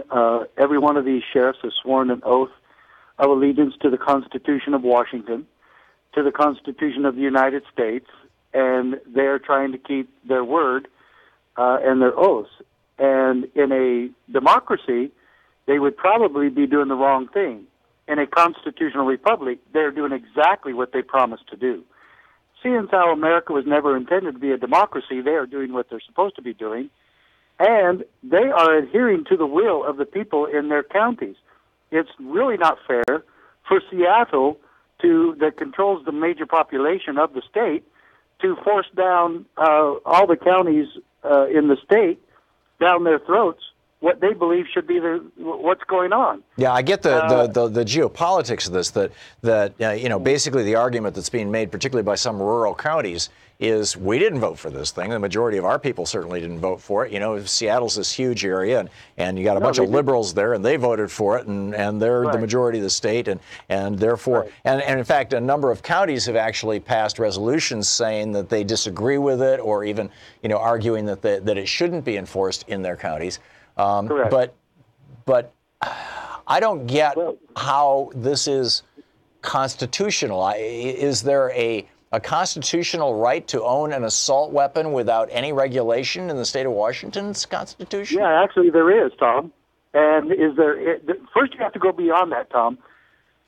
Do the people have the right in any state or in this country, or do politicians have any right or authorization to pass gun control laws? First you have to ask, does this legislative body have the authority to pass this law? That is never questioned when legislative action is taken in this country. Well, this wasn't a legislative body. This was the people of the state. I want to get your other question. Do the people of this country have the authority and the right to vote away rights of other people? If the people of Seattle wanted to reinstitute slavery, would you be making the same argument? Well, no, but what about my right not to have my child shot up at school? You have that right, but this law is not going to make that happen. If you want to know the truth, the truth of the matter is we should be making sure our schools are armed with trained people who know what they're doing to make sure that we don't do this. But Sheriff Mack, you know the statistics. The more guns there are in an area, the more homicides, the more suicides, and the more gun accidents there are. It's an absolute linear relationship. The more guns there are, First of all, I wrote a book about that. I dispelled all the myths and the propaganda and the brainwashing that the liberals have tried to feed our country for the last 50 years. It's all a hoax. It's mistaken. It's not true. And just because then why like people are going to do something wrong with it? Well, hang on just a second. We of all the guns in civilian hands in the entire world, all 7 billion people on Earth, especially Switzerland, we have 50% of the guns in civilian hands in the world. And we also had 40,000 people die as a consequence of guns last year. We are such an outlier. We are hundreds of % higher than any other developed country in the world. I mean, we have gun death rates that are like with Afghanistan. In every home there, and so your statistics are always going to be falling on the truth. And the truth is, Switzerland has never been involved in any war. They do not. They have the lowest gun violence of any country. And they are the safest country in the world. If you have a gun in Switzerland, there are all kinds of regulations. Sheriff, you know this. There are all kinds of regulations in Switzerland about those guns. They have to be stored a certain way. They can only be used a certain way. They can only be transported a certain way. There are only certain places in public where you can carry a weapon in Switzerland. They are very heavily regulated. They are nowhere. Actually, they're more heavily regulated in Switzerland than this law in Washington State that your sheriff buddies are saying they're not going to enforce. And good for them, because they're actually supporting freedom, and they're actually supporting liberty. And I already gave you a comparison that if Seattle voted to reinstitute slavery, are you going to say the same thing then? No, you're not. And I'm not. And I would be on your side, which I'm very seldom. But we're not talking about slavery. We're talking about guns. Exactly. But we're also talking about laws and who can make them. I mean, sorry. if Seattle voted to require everybody to eat 3 candy bars a day, I mean, come on, there are, nobody in this country is seriously suggesting a reinstitution of slavery. That is such a straw man argument. But I'm giving you a hypothetical. That's what we're talking about. But I'm not talking about hypotheticals. You've got actual sheriffs in Washington State who are saying, yes, the people of this state passed a law. It wasn't even a legislative body. It was the people. Tom, I told you the answer to that. How come liberals can't get it when people are standing for liberty in this country? How come liberals do not support liberty? What is liberty? What is regulations? Tell liberty to the parents of Newtown. Tell liberty to the parents of Parkland. Tell liberty to the people who were shot up in Las Vegas. So Richard, no other country on earth has this problem. Liberal brainwashing is if you have a problem, make a law against it, and we're all going to be safer if we take away law-abiding guns. And you're saying that the problem are you trying to tell me that the problem that we have of mass shootings, which pretty much doesn't exist anywhere else on earth, that the problem that we have of 40,000 gun deaths a year, we're massively higher than any other country in the world in terms of those, that those problems are the consequence of too much liberty or not enough liberty? This makes no sense to me. Yeah, we don't. I know liberals hate too much liberty, and I know you guys do. Well, we're talking about too many guns here. You have to follow the law whether you like it or not. Well, that's what I'm saying to you. Don't these sheriffs have to follow the law whether they like it or not? They are. It's called the Constitution of the state of Washington and the Constitution of the United States. Shouldn't they take, instead of refusing to enforce the law, instead of refusing to enforce the law, shouldn't they sue at the Supreme Court of the state of Washington, which adjudicates what is and isn't constitutional under the laws of the state of Washington, and try to win? We're now back to following everything the courts tell us. The Constitution of the state of Washington says if you disagree with the law, you appeal it to the Supreme Court. No, you don't. You just got through talking about civil disobedience, and then now you're talking just the opposite. Tom, stand for freedom regardless of what the courts tell you. Stand for freedom regardless of what the legislature says. So your definition of freedom, let me just get this straight. Your definition of freedom is ignoring laws passed by the people, refusing to enforce those laws if you're a sheriff, and refusing to do what the Constitution requires, which is appeal it to the Supreme Court. They're supporting the higher law. They're supporting the higher law. The higher law being the Constitution, right? Propaganda, hang on a second, Richard. Your argument, I think you're shooting yourself in the foot, no pun intended here, with your argument, because your argument is that the higher law is the Constitution and that the Constitution guarantees you a right to have a gun. The Constitution also requires that if you disagree with a law, that you take that to a court. Okay, tell me where that is in the Constitution. Well, I don't. That is not in the Constitution. In the United States Constitution, it's Article 3, Section 2. The Supreme Court shall have original appellate jurisdiction. Okay, so you supported Plessy versus Ferguson and the segregation that stayed because of Plessy versus Ferguson for Again, we're not talking about slavery here. We're talking about guns. Okay, no. Tom. And I was not alive in 1898. And I think if I were, I probably wouldn't have supported it. So you're saying that as long as it's enacted, the law has to be obeyed, and Rosa Parks should have been arrested for not giving her seat to a white man because it was a law and the sheriff had to support it. Rosa Parks was not a sheriff. She did not take an oath to uphold the law. And the law says if you don't like a law, you take it to the court. So why aren't you guys going to court? Because that's ridiculous. Your premise is ridiculous, and it contradicts everything I've heard you say on your show thus far today. What am I missing, Richard? You only support that if it's to kill babies, but you don't support it if it's to stand for freedom. What am I missing here? The Constitution. You're missing the law. You're missing the Supreme Law. The Supreme Law. The Constitution says if you don't like a law, you litigate it.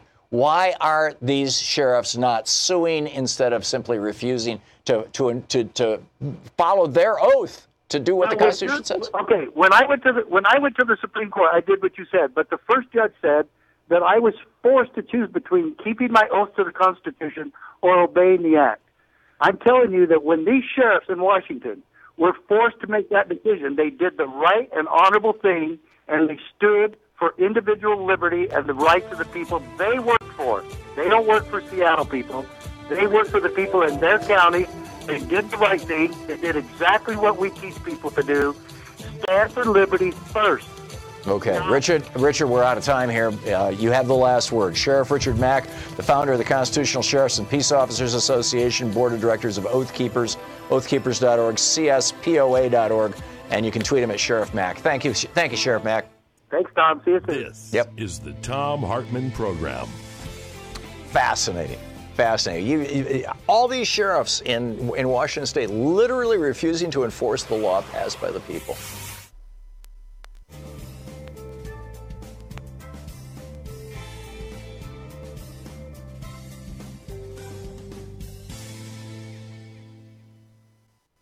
And welcome back. Michael, watching Free Speech TV in Princeton, Minnesota. Hey, Michael, what's on your mind today? Yeah, Tom, thank you for taking the call.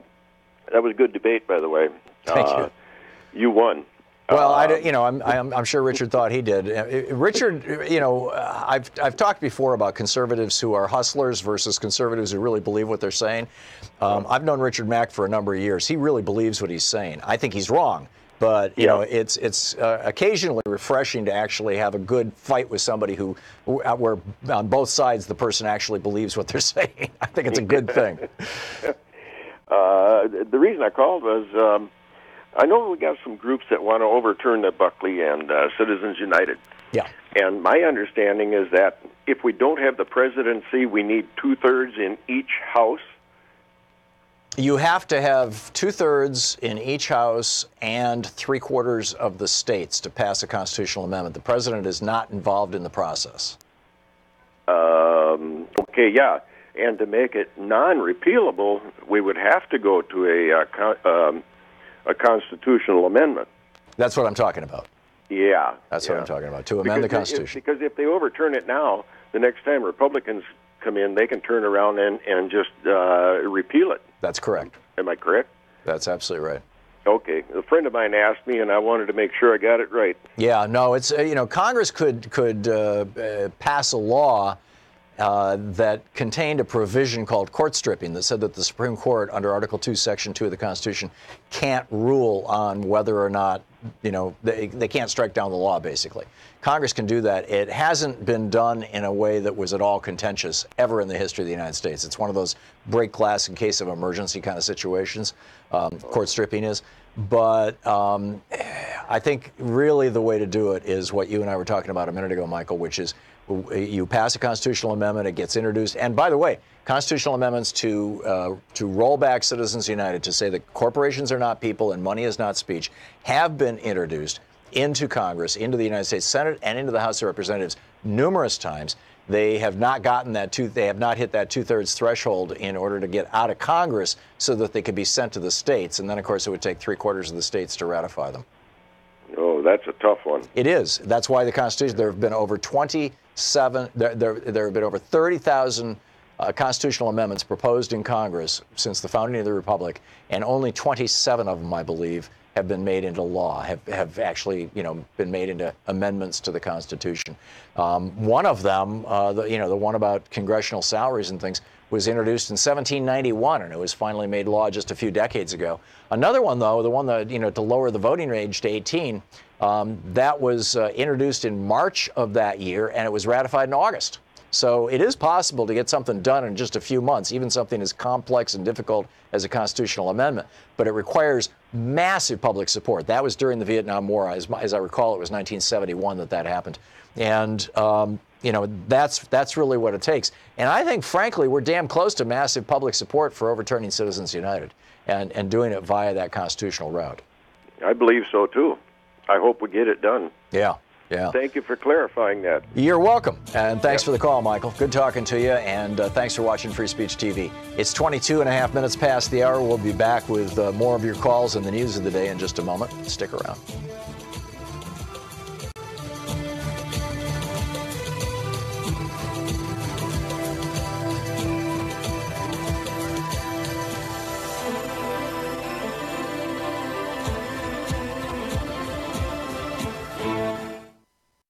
Hey, over at ThomHartmann.com, we've got some really cool stuff. A lot of people don't realize that we produce a daily newsletter, and Sue puts we call it Sue's Daily Stack on there, which is literally a link to every story that I've talked about in the show.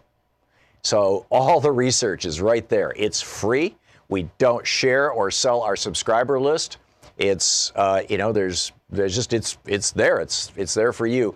And it's over at ThomHartmann.com. You can sign up for the free newsletter. You also can get my big picture take of the day, which is exclusively over at our website at ThomHartmann.com, as well as links to our videos, the book reports we typically do every day, all this stuff and more. It's all there at ThomHartmann.com. So check it out and sign up for our newsletter. I think you'll really enjoy it and appreciate it and find a lot of value there. We put a lot of work into this stuff. And you'll find it all right there on our website at ThomHartmann.com. And be sure to check out the newsletter and sign up for it. It's great. Want to connect with the show online? You can find the Thom Hartmann Program on Facebook, Twitter, and Instagram. Welcome back. Thom Hartmann here with you. So who's right here? I mean, I get it that you've got people in many of the counties in Washington State who are saying, the majority of our people didn't vote for this law, but you live in a state. And the Supremacy Clause of the Constitution says that the Constitution and federal law is supreme over everything else.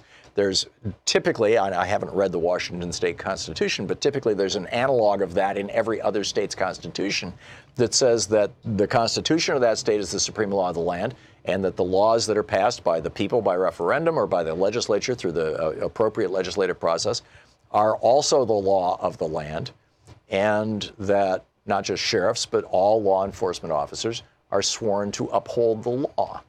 Are they not? I mean, what am I missing here? Tina in Hopland, California. Hey, Tina, what's up? Hi, Tom. Thank you for taking my call. Let me take you up. I just wanted to remind Officer Mack that there was an armed police officer on the Parkland campus. He never went in. Yeah. So what guarantees that? And you even have a third-grade teacher who had no intention of carrying a gun to work every day. He was fully trained. I don't know how true it is, but I've read he's on retirement collecting a pretty fat retirement. Don't know how true that is. When Gabby Giffords was shot, there were 3 people in the crowd who had guns, who had licensed concealed carry guns, 3 of them. Yeah, and the guy got tackled by a 74-year-old man when he was reloading, because none of them could get a clean shot at him, and it's so. But that's kind of a secondary issue. But I get it, Tina, and that is not going to work. Tina, thank you for the call. Michael in Ferndale, Washington, you want to support Sheriff Mack? No, I disagree with him entirely. Okay, go for it. I think Sheriff misunderstood. Yeah, sorry about that. No, what I wanted to say is that I read the law with a fine-tooth comb. I voted for the law. I'm a gun owner. I'm a hunter, all of that. There's stuff in the law I disagreed with, but I voted for it because it's a step in the right direction, and we got to move that way. But what the law requires is the sheriff department to perform those additional background checks and submit written paperwork, whether the person is eligible and can have the gun. So all of these liberty and individual freedom, blah, blah, blah, arguments aside, it's more work on the sheriff's department to process all this stuff, and I think that's part of the reason. So you think that it's laziness being justified by constitutional, vim and vigor? I think they're looking at it and saying, how are we going to now process all this paperwork? What's the system that is mandated by law that doesn't exist right now? Oh, that's interesting. Michael, thank you for the call. Somehow I doubt it. I mean, from what I'm hearing, and Sheriff Mack is like the head of this group, or part of this group. We'll see. You're listening to the Thom Hartmann Program. Call 202-808-9925. Back with more of your thoughts on this issue. In Chicago, they just had, this horrible shooting. I believe the guy was not supposed to have a gun, even, and he had one.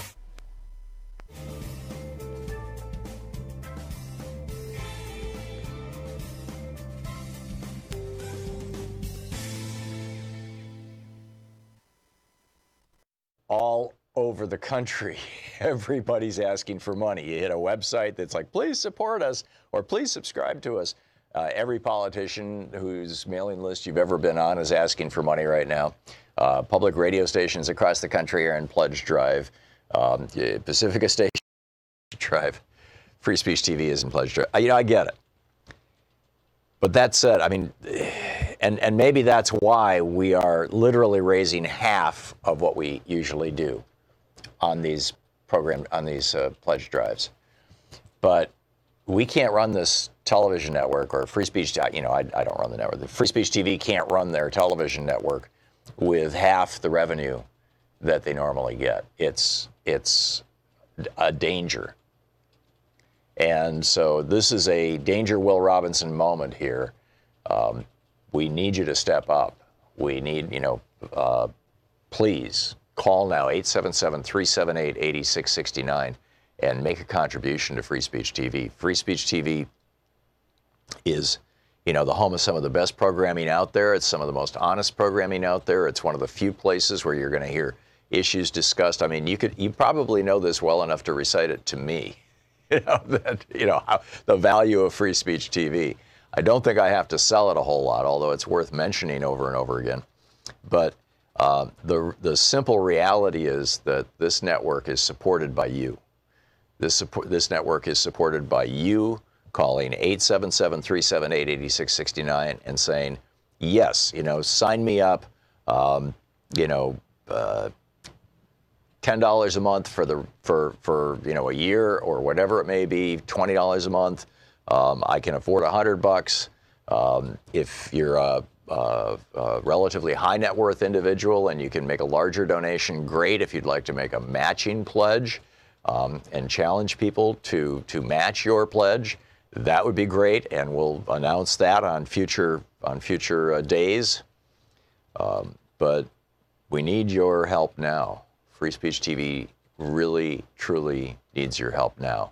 And we can't just all make it up at the very end. We need to get these bills paid.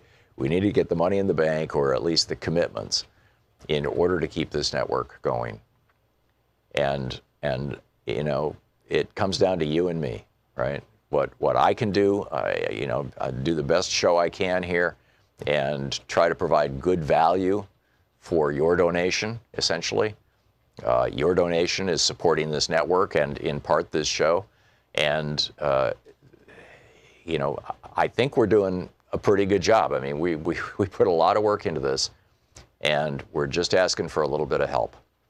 And I know that's true of everybody on Free Speech TV, and frankly, I know it's true of all the people who work at Free Speech TV.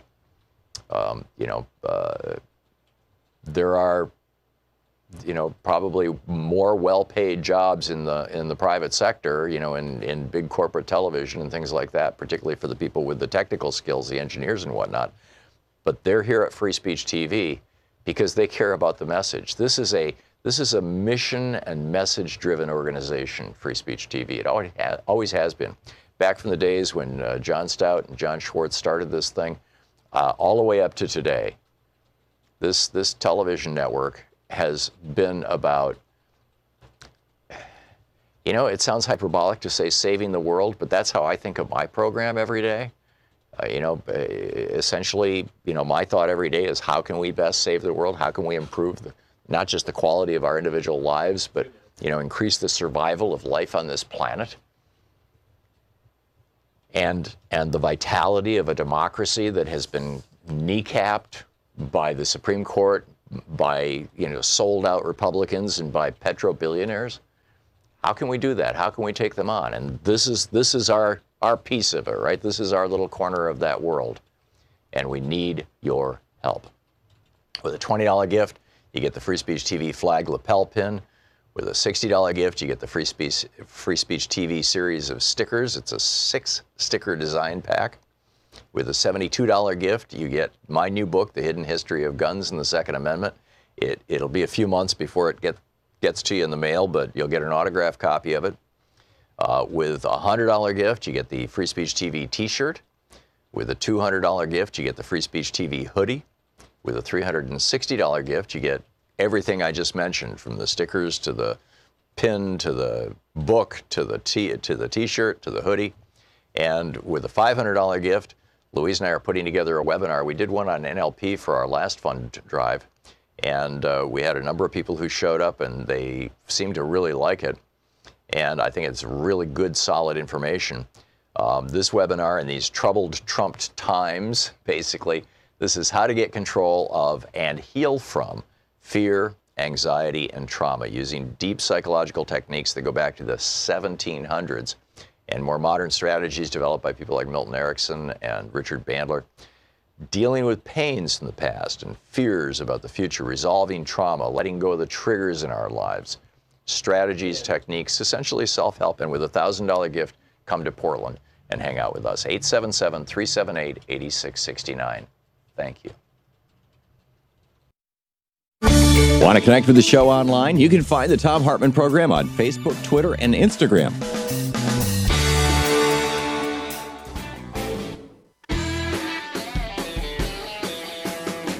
Welcome back. Thom Hartmann here with you, and Ernie in Spokane, Washington. Speaking of Washington State, hey Ernie, what's up?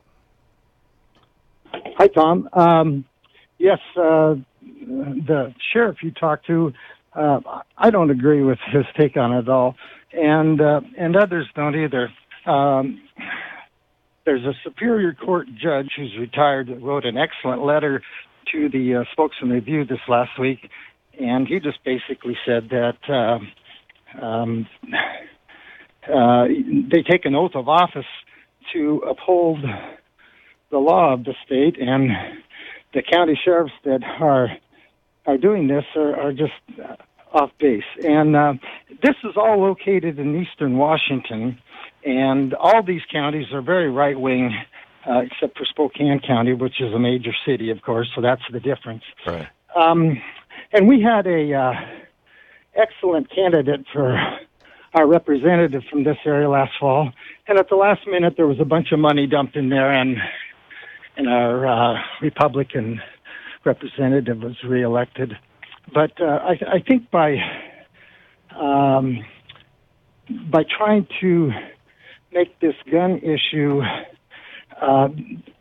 such a big thing, there are other things happening with this now, where they want to try to establish a 51st state, which would be eastern Washington, North Idaho, and a small part of Montana. Yep. But the problem with this is that, from what I've seen, they've only had like 50 to 100 people support it. But everybody is so hardcore right-wing in this area. This northern tier of eastern Washington is Eastern Oregon really is about the same, Central and Eastern Oregon. According to the story by Jason Wilson over at The Guardian, several rural counties, including Cowlitz, Franklin, and Stevens counties, have now passed resolutions opposing enforcement of this law. Grays Harbor County is considering a similar resolution, and only four county sheriffs in the entire state have publicly said that they will enforce these laws. Yeah. Well, I think the part of it that is the problem is it requires you to store your guns safely in your home. And I think they're saying that we can do anything we want in our own home. And if we want to leave our guns laying around, if we want to take our guns to bed with us, then that's what we can do. And I think that's really Well, if that's their argument, I wonder what they would say if somebody said, well, I'm entitled to have a meth lab in my bedroom. I'm entitled to store heroin under my kitchen sink. Yeah, correct. Really? And they use this word liberty, and I think it's kind of like a right-wing tagline that I don't really understand what that means. But our representative Kathy McMorris Rogers uses that all the time. The state also reintroduced wolves in the northern tier up there, and of course they're just outraged at that. In fact, one of the legislators, the representative for me, said that he'd like to start a wolf refuge in Olympia so that Governor Inslee could have his own wolves or something to that effect. And I'm just really proud of our governor. He's bashed, he's taken Trump head on several times, and he's done an excellent job. Yeah, So, Jay Inslee's been a good you know, governor, and he's now thinking about running for president. And if he does, the issue will be the climate, and it's going to be fascinating. Yes. Ernie, I need to move along, Yes. but thank you for the call. And Can thanks I say one more thing? very quickly, please. Dar Jamal's book, The End of Ice. Yeah. I just finished reading that based on your recommendation, and there's a lady in there that he mentions as being a glaciologist, and she grew up in this area and from this high school that I live near, and I just think that it's so exciting to see someone locally here that is an authority on this, and they're warning us about the end of glaciers. So, I mean, when you can bring it home like that, it's much more. It really is. So. Ernie, thank you for the call. Great to hear from you. Tim in Walton, Kentucky. Hey, Tim, what's up? Oh, hello. Bear with me one second. Sorry about that. I can hear you just fine. I'm actually in Independence. I get my mail through Walton right now. But anyway, I was going to talk about the gun issue when you were speaking with that guy. I didn't start watching the show from the very beginning. I caught when you were debating the guy about carrying assault weapons. Sheriff Richard Mack, yeah. Yeah, and so basically my point is when people say, well, I have the right to bear arms, so there should be no restrictions. Well, that's kind of like saying I can walk around with an Uzi or a rocket launcher, a grenade launcher, a flamethrower. Heck, if I got enough money, I can buy me an Abrams tank or something. Well, I think yes, you're absolutely right. There, and I think even sheriffs don't want people to have access to nuclear weapons or surface-to-air missiles or shoulder-fired missiles and things like that. I mean, you also have an absolute right of free speech, right? But there are clear limits. You can't yell "fire" in a crowded theater, famously. So and another thing too is when you talk about assault weapons, what about an M60 that carries like 500 rounds of ammunition of 7 point whatever millimeter bullets, 7.56, and you can fire 400, 600 rounds a minute. Yeah, these are weapons of war, and which is that's kind of another issue, and why should we have weapons of war in our country? But yeah, spot on. Tim, thank you for the call, and thanks for watching us on YouTube. By the way, it is the anniversary of the assassination of Trayvon Martin today. Speaking of guns, speaking of Richard Mack kept trying to bring up slavery, the remnants of this. We need to remember that, number one. And number two, I wanted to point out, and shameless plug department, I suppose, but actually, I think this is really important in this new book that I wrote, The Hidden History of Guns and the Second Amendment, which is now available on in your favorite local bookstore to be ordered. In that book, the first third of that book is the history of genocide, racism, and guns in the United States. It sets the whole thing up. The first third of the book, goes all the way up through the modern era, but it starts, at the very, first Europeans to set foot on this continent. And the history of guns is just one incredibly grim thing. And Trayvon Martin, one of the victims, one of many, many victims of it. Jim in Raton, New Mexico, or Raton, New Mexico? How do you say it, Jim? Raton. Raton. Okay, what's up? Yeah, I just want to say that it sounds to me like Sheriff Mack. He only wants to uphold the votes of the people in his county rather than the laws of the state. To a certain extent, you're right. There is this, there's a white supremacist movement called Posse Comitatus, who, again, quoting from The Guardian here, the so-called county supremacy and related ideas originate in far-right and white supremacist movements like the Posse Comitatus, who assert that county sheriffs are the highest constitutional authority in the United States. So, yeah, I think you're right, Jim. I can't speak for Sheriff Mack, but I think that there is that widespread belief. Cliff in Hillsborough, New Jersey. Hey, Cliff, what's up? Hey, Professor, how's it going today? Good. What's on your mind? Just a response to Sheriff Mack, something that I think was overlooked in the debate. Sheriff's offices, like all other law enforcement, are part of the executive branch of government. by selecting whether or not to enforce a law passed by the legislature, they are claiming for themselves the constitutional power to interpret the laws as dedicated to the judicial branch.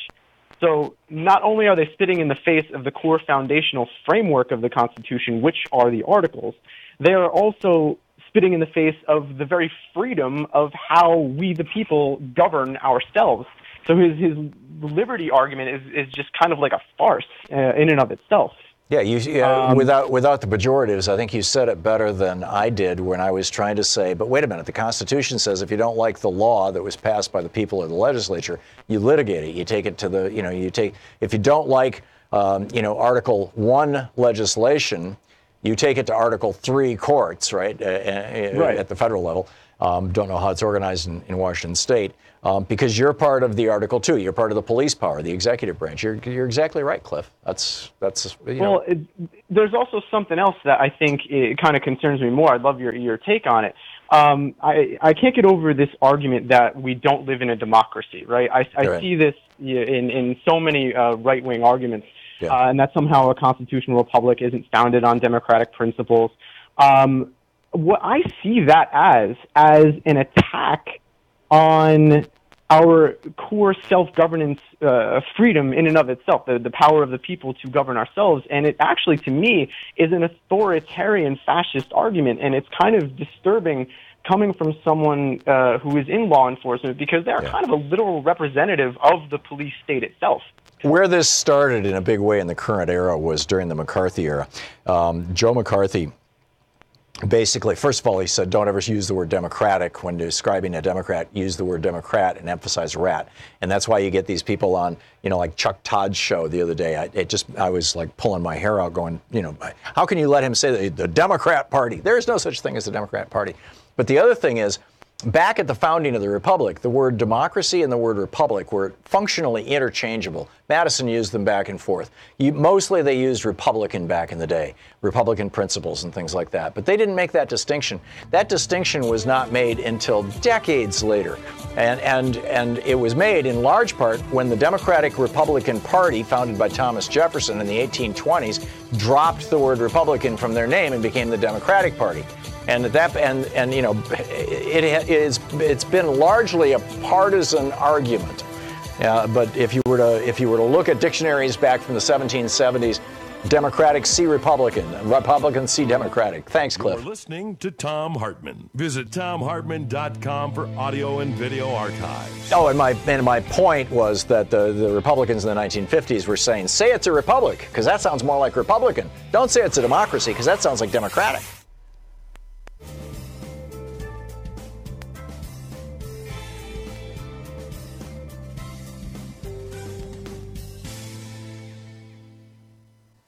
And welcome back. Devin in Los Alamos, New Mexico. Hey, Devin, what's on your mind? Thanks for watching us on Free Speech TV.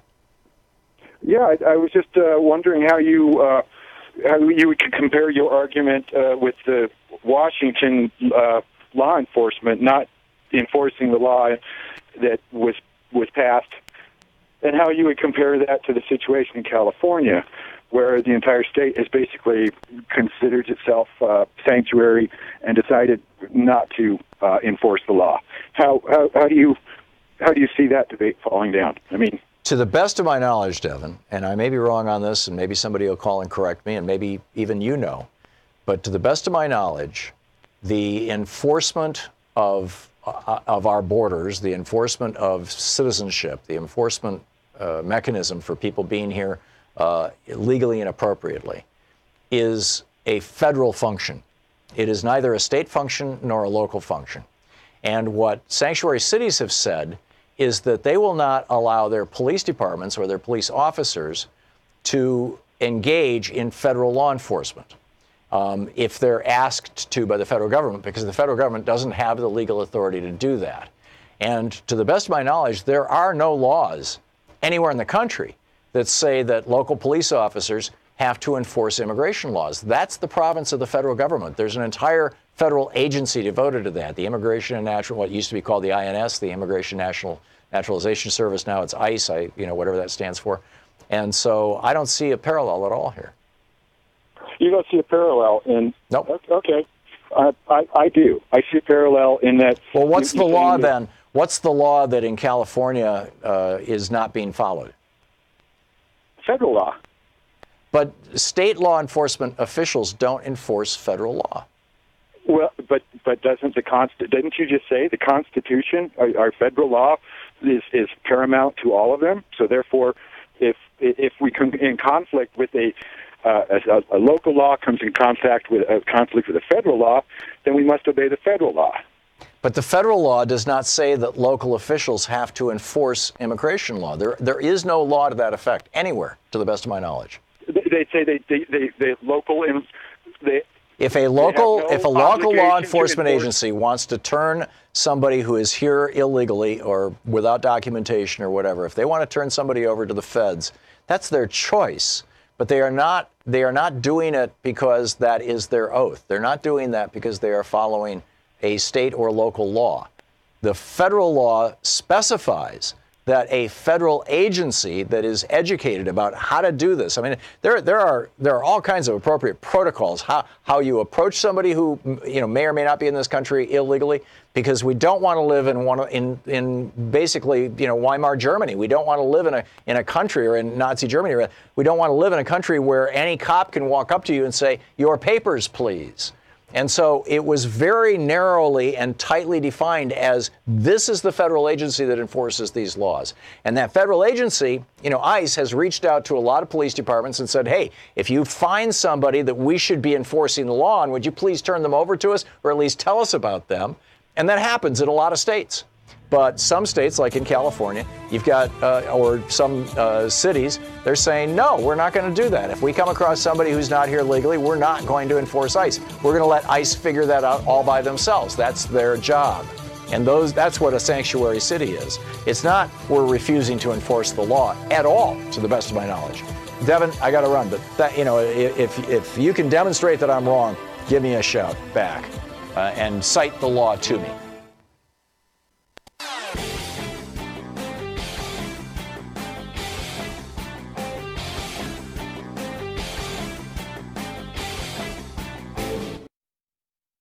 Hey, over at ThomHartmann.com, we've got some really cool stuff. A lot of people don't realize that we produce a daily newsletter, and Sue puts we call it Sue's Daily Stack on there, which is literally a link to every story that I've talked about in the show.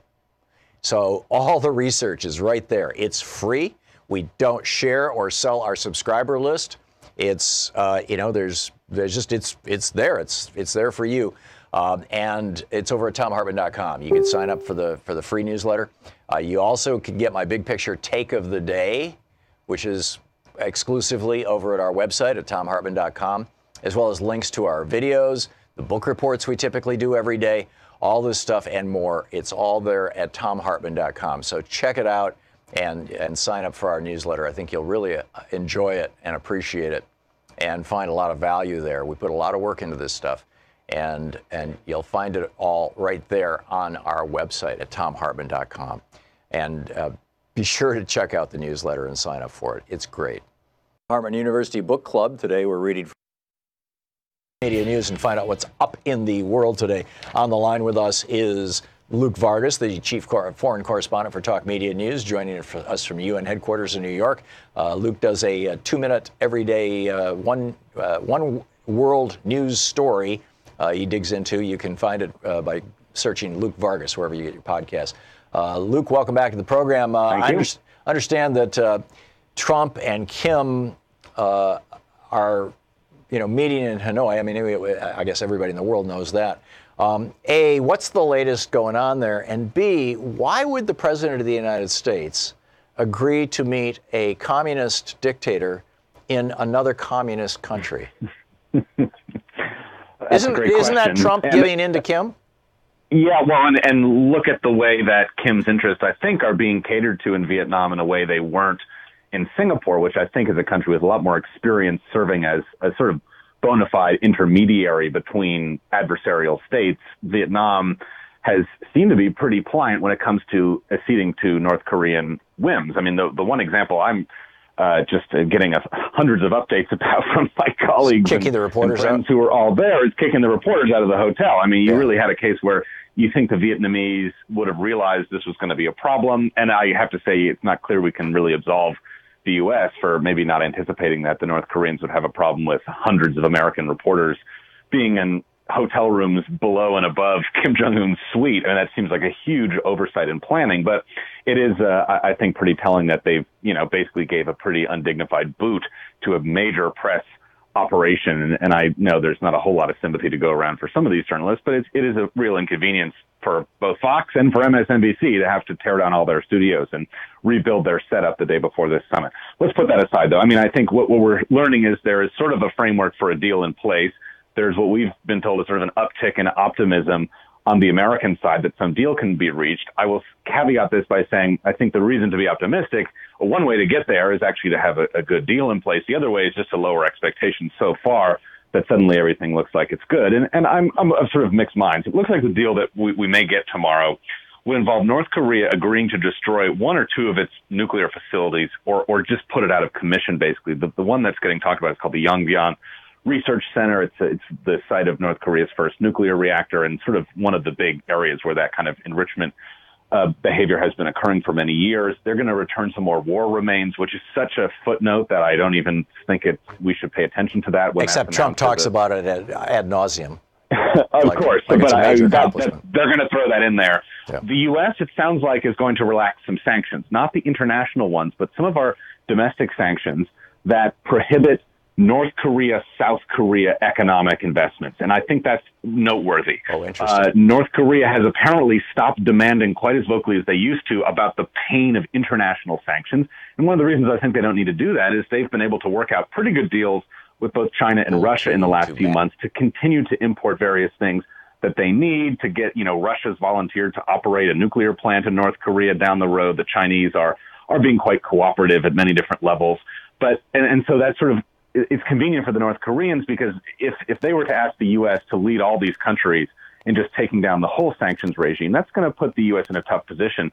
But all they're actually asking for now is, hey, clear out some of the diplomatic hurdles that make it difficult for us to, let's say, build a rail line between Seoul and Pyongyang, or to build economic corridors or roads and things like that, which both of these countries really want to do. Or for South Korean companies to build factories in North Korea, so sort of like GM building factories in Mexico where the labor is cheaper? Exactly right. Now, the real question there comes, does the U.S. do this in a way that allows the Chinese to profit in the same way as it does the South Koreans? That's the one sort of pressure that we can't quite anticipate. If Trump says, hey, we're going to allow it to be open season for South Korea to do business here, does China start squealing and scuttle this deal because they wanted to have, first dibs as well? So that's something to watch. But anyways, those are the big elements of the deal. Both countries will then come together, and this is sort of a concessions I put in the middle, not necessarily benefiting one side more than the other. There would be a peace declaration to end the Korean War, which is a huge PR opportunity for Trump to try and spin this as part of a sort of wind down American conflicts overseas line. Nobel Peace Prize. Right, potentially, and it's big for the North Koreans. And maybe another thing to be thrown in would be liaison offices, not fully restoring diplomatic relations between the two countries, but putting things on a pathway to continue these talks. I mean, this seems within reach. It notably doesn't include anything of the likes of denuclearization. So if that's the goal here, it doesn't look like Trump is going to be the president to deliver that. But I'll be curious to see what kind of case the administration makes for saying, hey, we always knew this was going to take 10 years or whatever it's going to be to denuclearize. Trump might not be the guy to get us there, but he'll create enough positive incentives for North Korea to continue to be engaged with the rest of the world. And then maybe some president down the line becomes the one to say, okay, now that you're less paranoid about the world, North Korea, and you're a little bit more prosperous, maybe we could now take some constructive steps to get denuclearization. But I don't think you're going to hear that word really at all tomorrow. That used to be what we were all going to Hanoi to talk about. That seems to have really slipped off the agenda in recent days. No doubt. And in our last 5 seconds, Nikki Haley? Sure. Yeah, she's both created a think tank or an advocacy group to champion a more aggressive American foreign policy, and as of today, been offered a seat on the board of Boeing, the major defense contractor. Oh, so that's a fun next chapter for her, and a profitable one probably. Probably has a very large paycheck associated with it. Amazing. $315,000 a year at minimum, we were told. Yeah, nothing to sneeze at. Luke Vargas, thank you, Luke. Thank you. TalkMediaNews.com, and much appreciated. We'll be back. Stick around.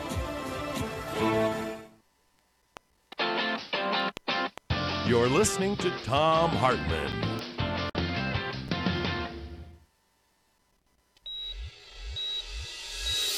Hello, I'm Casey.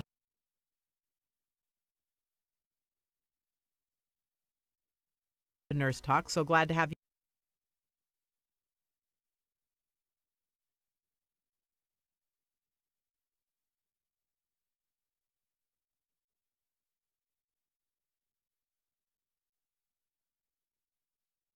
All over the country, everybody's asking for money. You hit a website that's like, please support us or please subscribe to us. Every politician whose mailing list you've ever been on is asking for money right now. Public radio stations across the country are in pledge drive. Pacifica stations are in pledge drive. Free Speech TV is in pledge drive. I get it. But that said, I mean, and maybe that's why we are literally raising half of what we usually do on these pledge drives. But we can't run this television network or Free Speech. I don't run the network. The Free Speech TV can't run their television network with half the revenue that they normally get. It's a danger. And so this is a danger Will Robinson moment here. We need you to step up. We need, please call now, 877-378-8669, and make a contribution to Free Speech TV. Free Speech TV is, the home of some of the best programming out there. It's some of the most honest programming out there. It's one of the few places where you're going to hear issues discussed. I mean, you probably know this well enough to recite it to me. The value of Free Speech TV. I don't think I have to sell it a whole lot, although it's worth mentioning over and over again. But the simple reality is that this network is supported by you. This network is supported by you calling 877-378-8669 and saying, yes, sign me up, $10 a month for a year or whatever it may be, $20 a month. I can afford $100.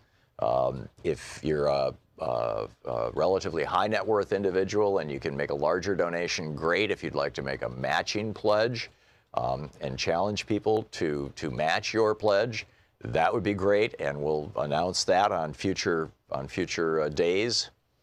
But we need your help now. Free Speech TV really, truly needs your help now. And we can't just all make it up at the very end. We need to get these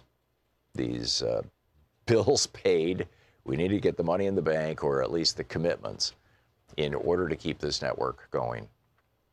And it comes down to you and me, right? What I can do, I do the best show I can here, and try to provide good value for your donation, essentially. Your donation is supporting this network and, in part, this show. And, I think we're doing a pretty good job. I mean, we put a lot of work into this, and we're just asking for a little bit of help. And I know that that's true of everybody on Free Speech TV, and I know it's true of all the people who work at Free Speech TV.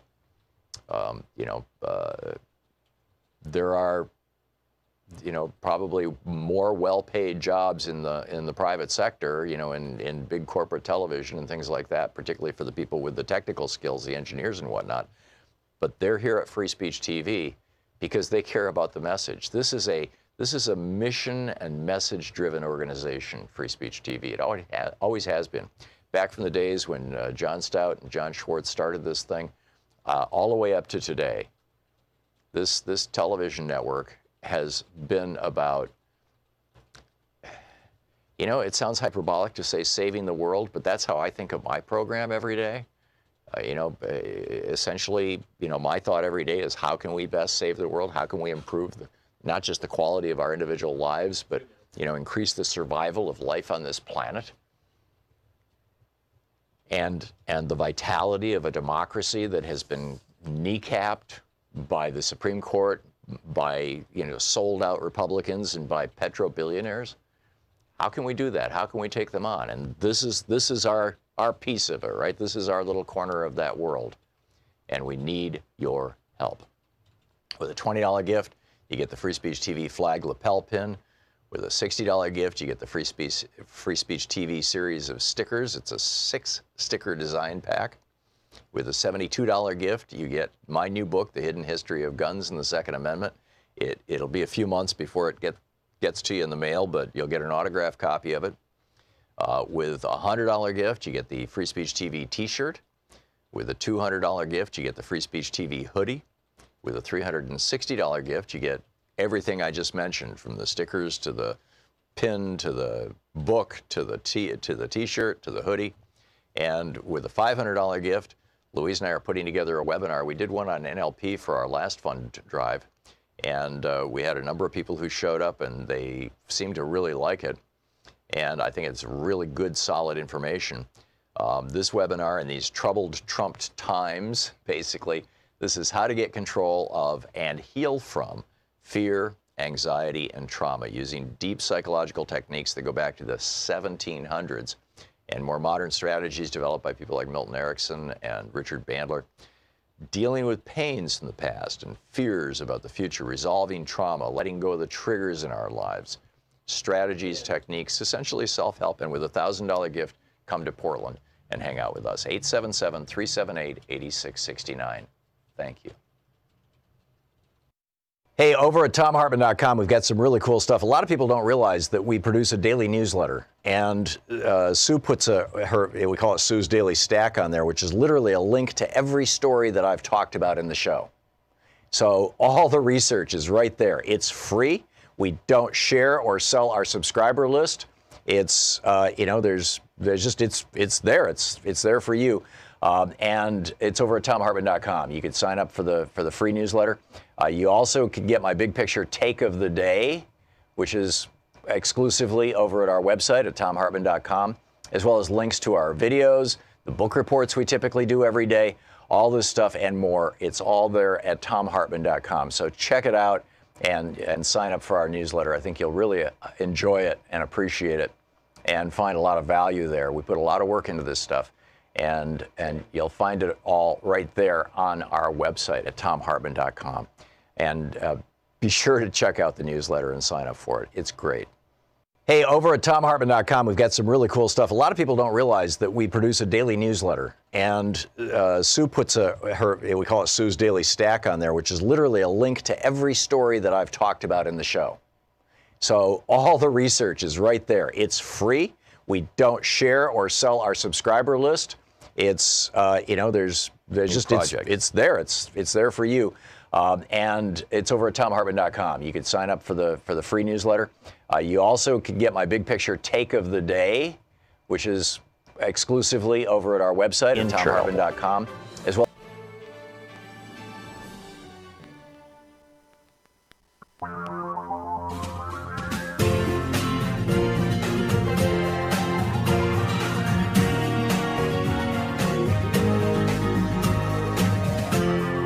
This is the Thom Hartmann Program.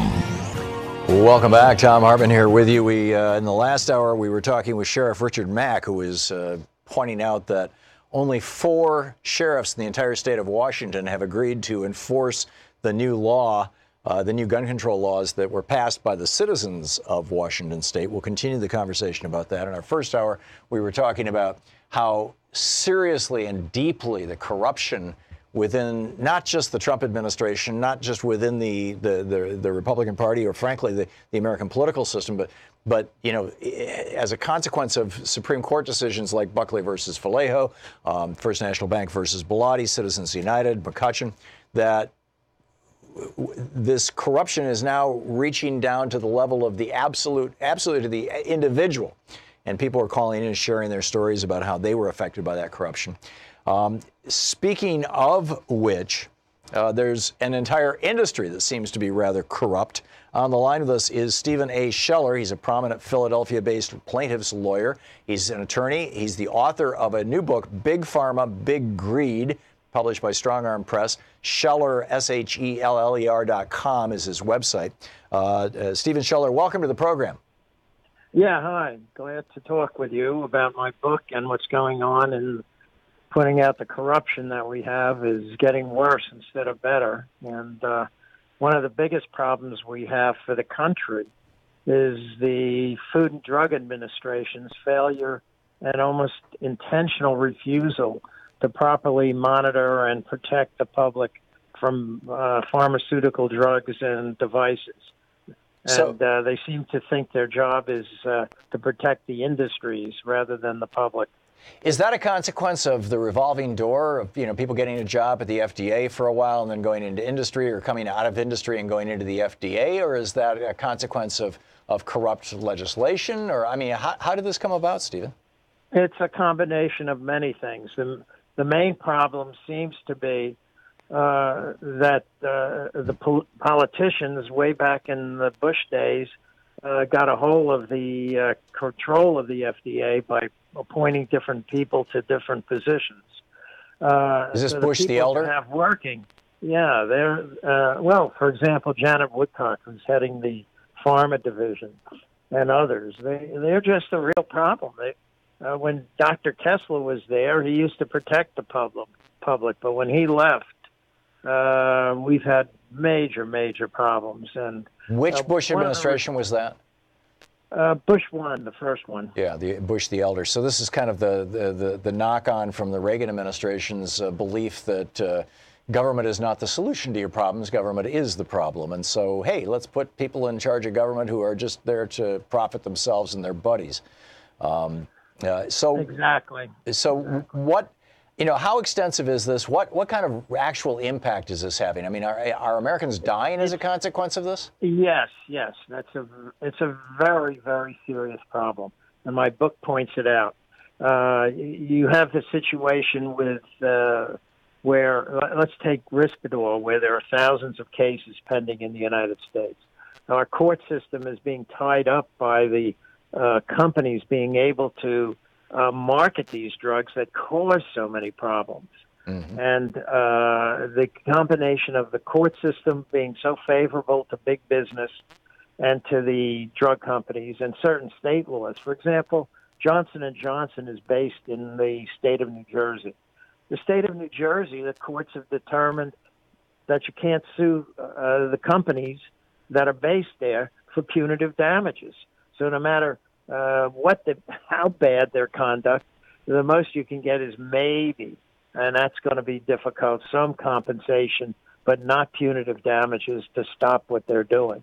That's just one Therefore, example. There's no incentive for them to stop. The fines simply become a cost of doing business, don't they? Exactly. It's a get-out-of-jail-free card from the very get-go. It's amazing. And, yeah. We're talking with Stephen Schiller. He's the author of a new book, Big Pharma, Big Greed. Excuse me, I interrupted you. No. Well, one of the big problems we have is the courts in New Jersey.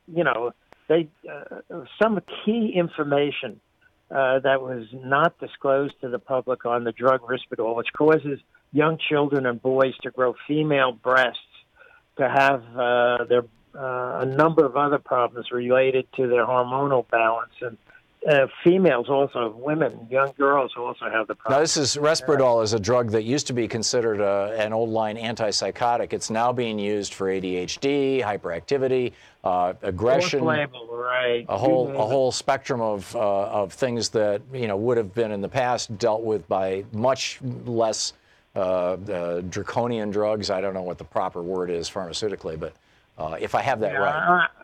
I kid people. I tell them when the Dodgers left Brooklyn, I was very depressed. And had those drugs been around, in that time, I probably would have been put on one. Wow. Luckily for me, they weren't. Yeah, there you go. Well, and sadly, we've got. This is pharmaceutical generation. There's so many. It really started with the ADD craze in the '90s, and it's like. Whatever you go to the doctor for, you're going to walk out with a prescription, whether you need it or not. We've seen this problem with the overprescription of antibiotics producing, along with antibiotic use in factory farms, producing antibiotic-resistant bacteria and things like that. So I guess the bottom line, my final question to you, Stephen Schiller, the author of Big Pharma, Big Greed, is what can the average person do about this, or who should the average person be supporting politically who might be able to do something about it at the level of legislation? Well, frankly, they should support whoever's not supporting the companies that are, let's call it like it is. The FDA, head of the FDA now is a guy named Gottlieb. Janet Woodcock is still head of the pharma division. If I was there, I would have fired her years ago. She is a danger to the public, in my opinion. And Gottlieb isn't doing much to protect the public. The opioid crisis was, and I say it clearly, created by the FDA's conduct. We would have no opioid conduct problem had the FDA not done what it did about approving these painkillers without evidence that they either worked or that they weren't addictive. There was just a big 60 Minutes broadcast on that. And Philadelphia is one of the biggest problems in the country. We have hundreds of people who have died as a result of opioids last year. I think it was 1,200. And it's a serious problem. And in my view, not only are the drug companies who sell the opioids at fault, but the FDA never should have approved them in the first place. Yeah. And the reason they approved them is disgraceful. They don't work because they're dangerous. Yeah. And that's one of the biggest problems we have today. There we go. Stephen Scheller, the book, learn all about it, right? The book is Big Pharma, Big Greed, and the inside story of one lawyer's battle here to protect us from dangerous medicines and whatnot, protect public health. Scheller.com, SHELLER.com is the website. Stephen, thank you for dropping by the program today. Okay, you're welcome. It's great talking with you. I do appreciate it. Dan in, where do we go? Huntsville, Alabama. Hey, Dan, what's on your mind today? Dan? I'm not hearing Dan. Okay, we're gonna hit a break here, and we'll come back and continue our conversations on a whole wide variety of other topics. We've been talking about gun control. We've been talking about whether sheriffs have to enforce the law, in this case specifically in the state of Washington. We've been talking about how corruption affects all of us. What does it mean to you? How has the corruption brought by the Supreme Court saying that billionaires and big corporations can own politicians affected you? After this. This is the Thom Hartmann Program. It's 15 minutes past the hour. We'll be right back.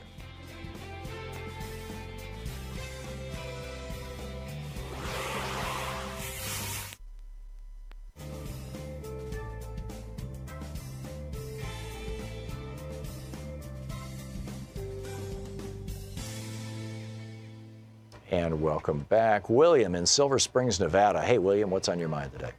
Hi, Tom. I wanted to call this morning to talk about that we had a local sheriff that is a member of this association, as Mr. Mack is, and he thinks domestic violence protection orders are an overstep of the law. It's resulted in many deaths in my community. And so when someone like Mr. Mack calls, it always reminds me of how he wants to talk about his right to commit violence against us or carry a gun, but we don't have a right to protect ourselves, or the ladies in my community did not have a right to be protected.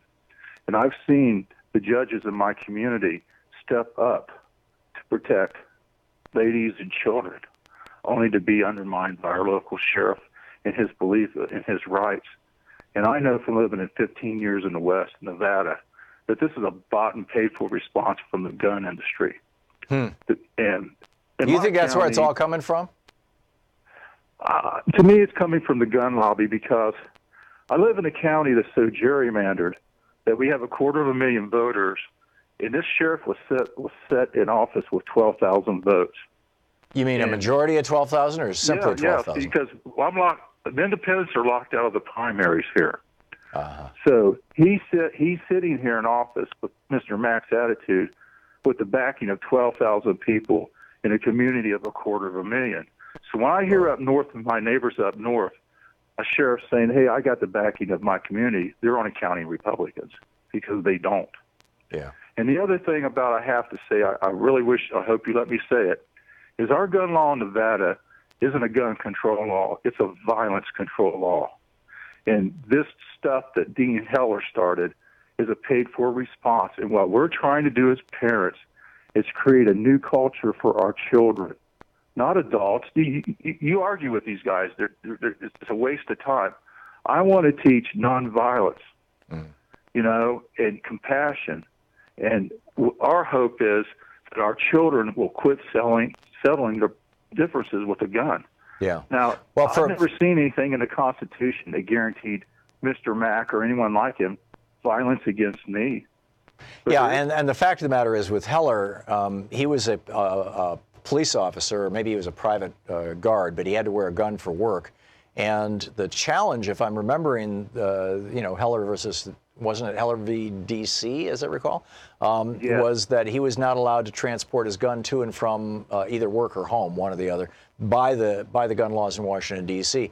That could have been, narrowly struck down. It could have been very narrowly decided. But Scalia wanted to find this whole brand new individual right to own guns in it, and he went back to an anti-federalist pamphlet, a pamphlet from the 1780s arguing against the Constitution, saying that the Constitution should not be adopted, to come up with his phrase, protect hearth and kin, and make it sound like he was quoting the founders. I mean, it was a scam.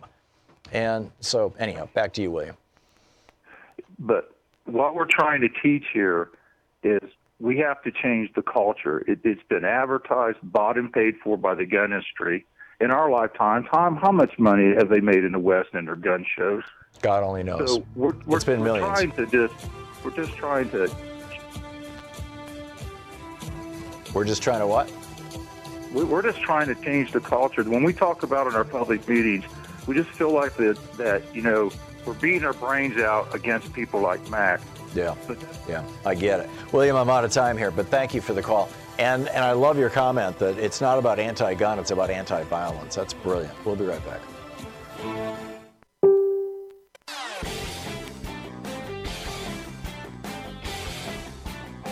Links to our videos, the book reports we typically do every day.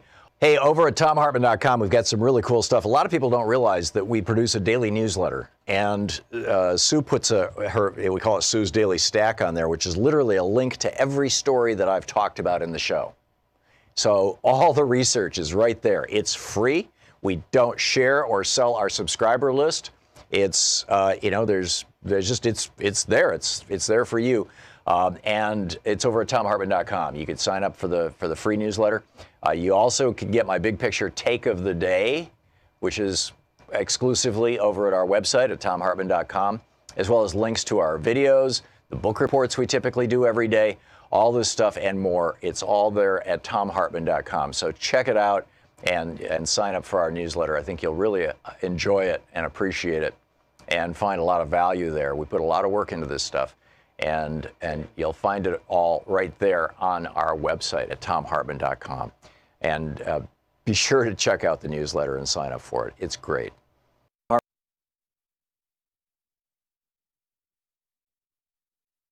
Washington. Hey, Cannon, what's on your mind? Oh, good morning, Tom. Thank you. What I'm seeing is we have, this area is fairly economically depressed. And are you in rural? I don't know where Orville is. Are you in rural Washington? Yeah, well, I'm north central, very north central Washington. Okay. Right up by the border. Very red area. Yeah, and we have, to actually police in this new law, which I did vote for. I think there's some good stuff in that. Mm-hmm. I think to put the manpower out there, and some of these areas the sheriffs don't even really want to come out to be honest with you, and not too far from my own backyard. Yeah. It's that depressed. I mean, they have a hard time even maintaining the roads, county roads, et cetera. Mm-hmm. If you do live in a rural setting. But I think one of the biggest insights I wanted to share with you is something that we're all missing, I think, and we've got these solutions in our midst. And, with the gun violence in schools and whatnot, one of the things I think we got these great resources and assets. I think in the way of manpower, we have a lot of unemployed veterans. Some of them are previously combat, they've seen combat experience, extreme situations as such. And, of course, you might want to, give them a mental fitness evaluation, but we could be putting these guys in these schools to head off these situations. I'm not sure having combat veterans in schools is a good idea. I mean, you've got a lot of people who have PTSD as a consequence of that, and schools are not combat areas. Combat veterans are taught to kill. No, they should. They're not trained law enforcement officers. There's a world of difference between being a law enforcement officer and a soldier. Right, but I mean, you have these cops. I mean, some of these stories I hear, and I was kind of privy to. You have these guys that don't even the meat meets the metal. They don't want to. They want to duck out, or they're not able to handle bullets raining down. And the guys that have been in these, some of these war situations are used to it every day. I mean, Sure, I agree with you. I think they do. They would need to pass, a mental fitness evaluation. Why don't we just get the guns out? We've got, we had 40,000 murders last year. We've got half of all the civilian weapons on Earth, half of all the weapons on Earth in the hands of civilians, right here in this country of only 300 million people out of 7 billion people on the planet. What? Right.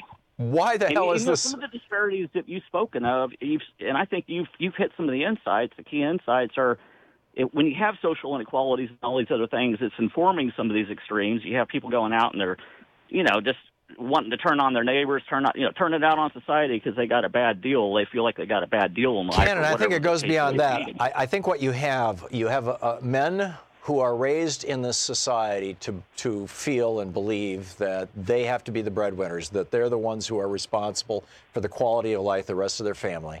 And then you have 40 years now of Reaganomics that has ripped apart the middle class and sent our manufacturing overseas, destroyed good middle class jobs.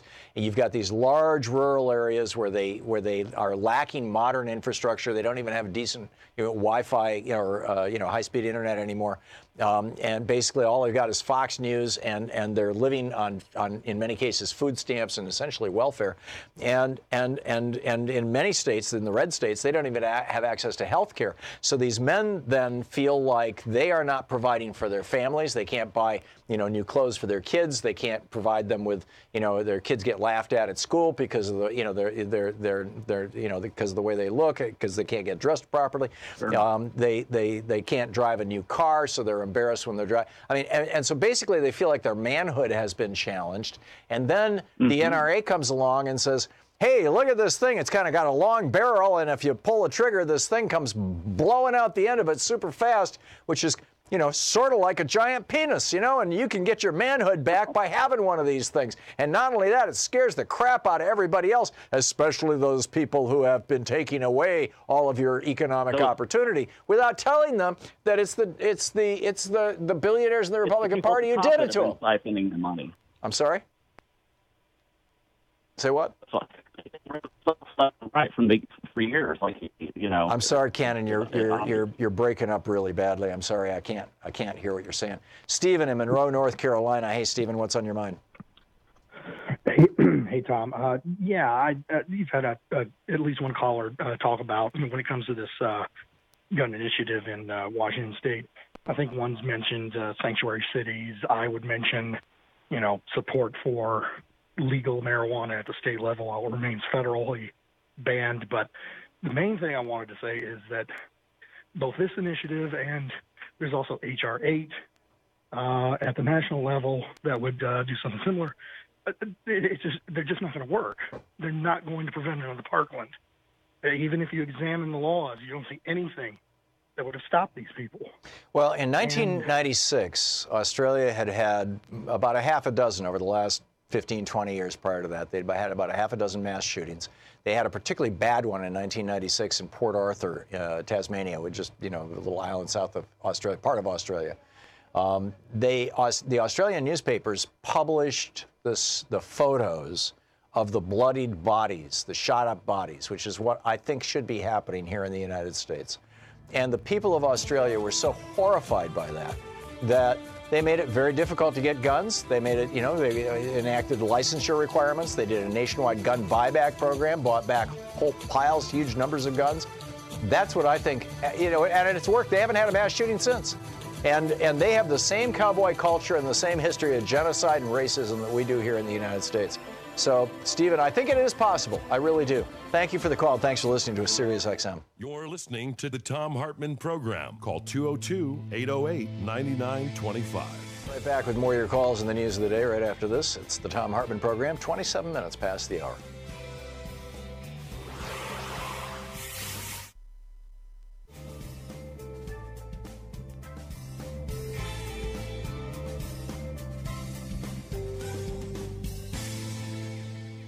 All over the country, everybody's asking for money. You hit a website that's like, please support us or please subscribe to us.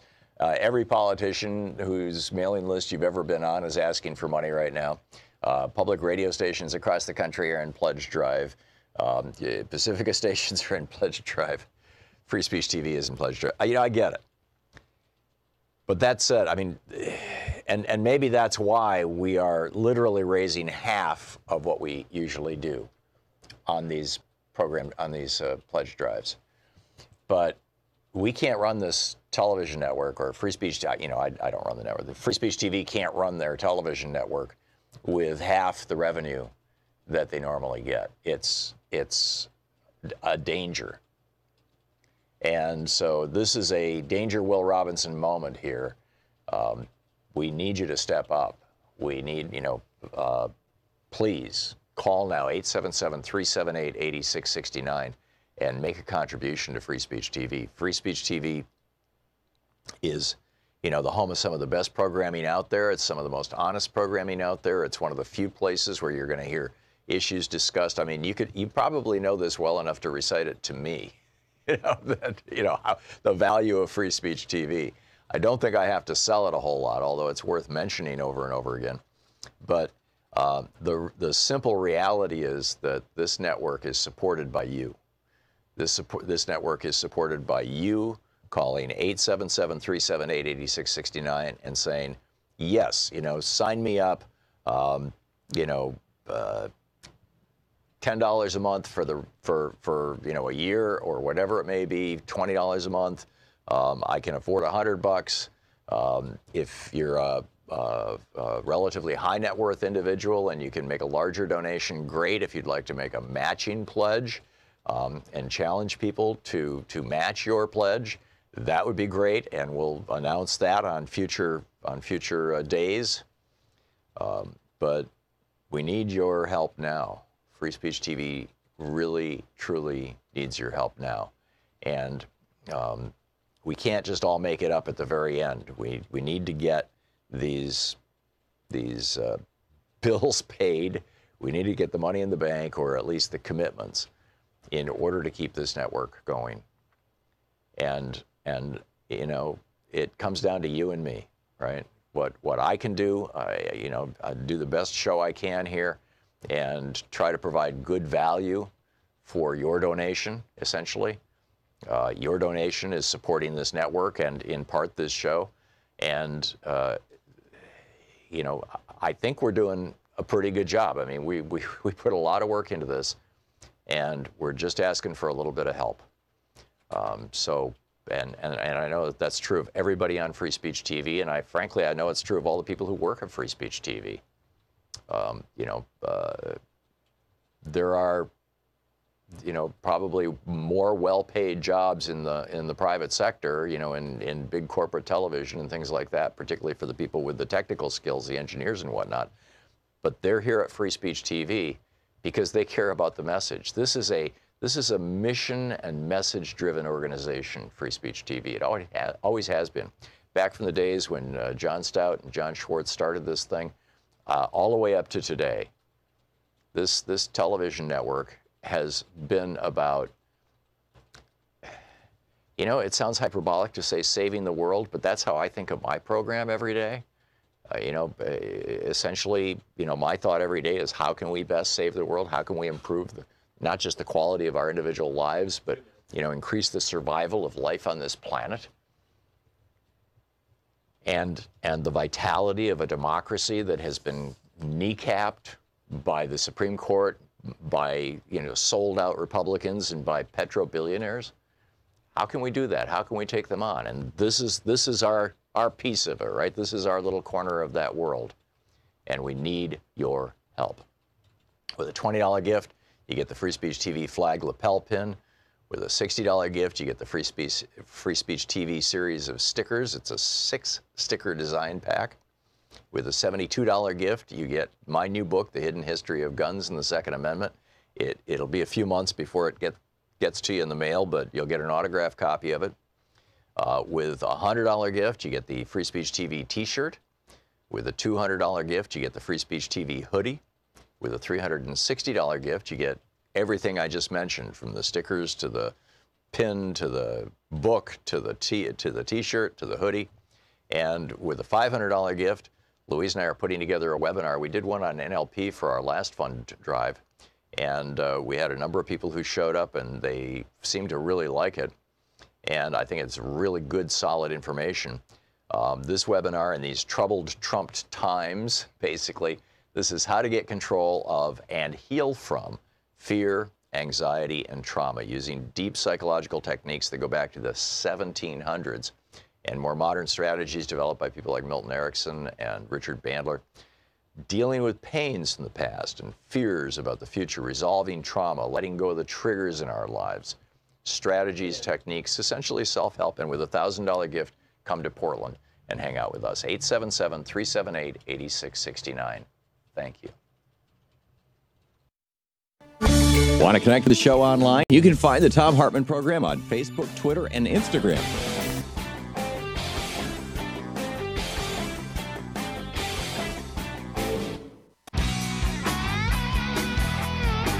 "34 minutes past the hour. Welcome back. Thom Hartmann here with you. Just to recap, at least 20 county sheriffs in the state of Washington are refusing to enforce new gun laws in that state.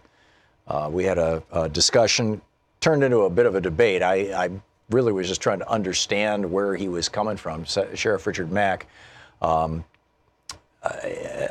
decent man. He believes what he's saying, but I think he's wrong, asserting that sheriffs don't have to enforce the law if they feel that it conflicts with the Constitution. Now, my understanding was that sheriffs are basically Article 2. They're part of the executive branch, and the branch of government that decides what the law is and isn't, and when the law is being appropriately or inappropriately applied, is the third branch of government, the judiciary, and therefore you should sue rather than just simply refuse to enforce the law. But that was his position. So that's going on.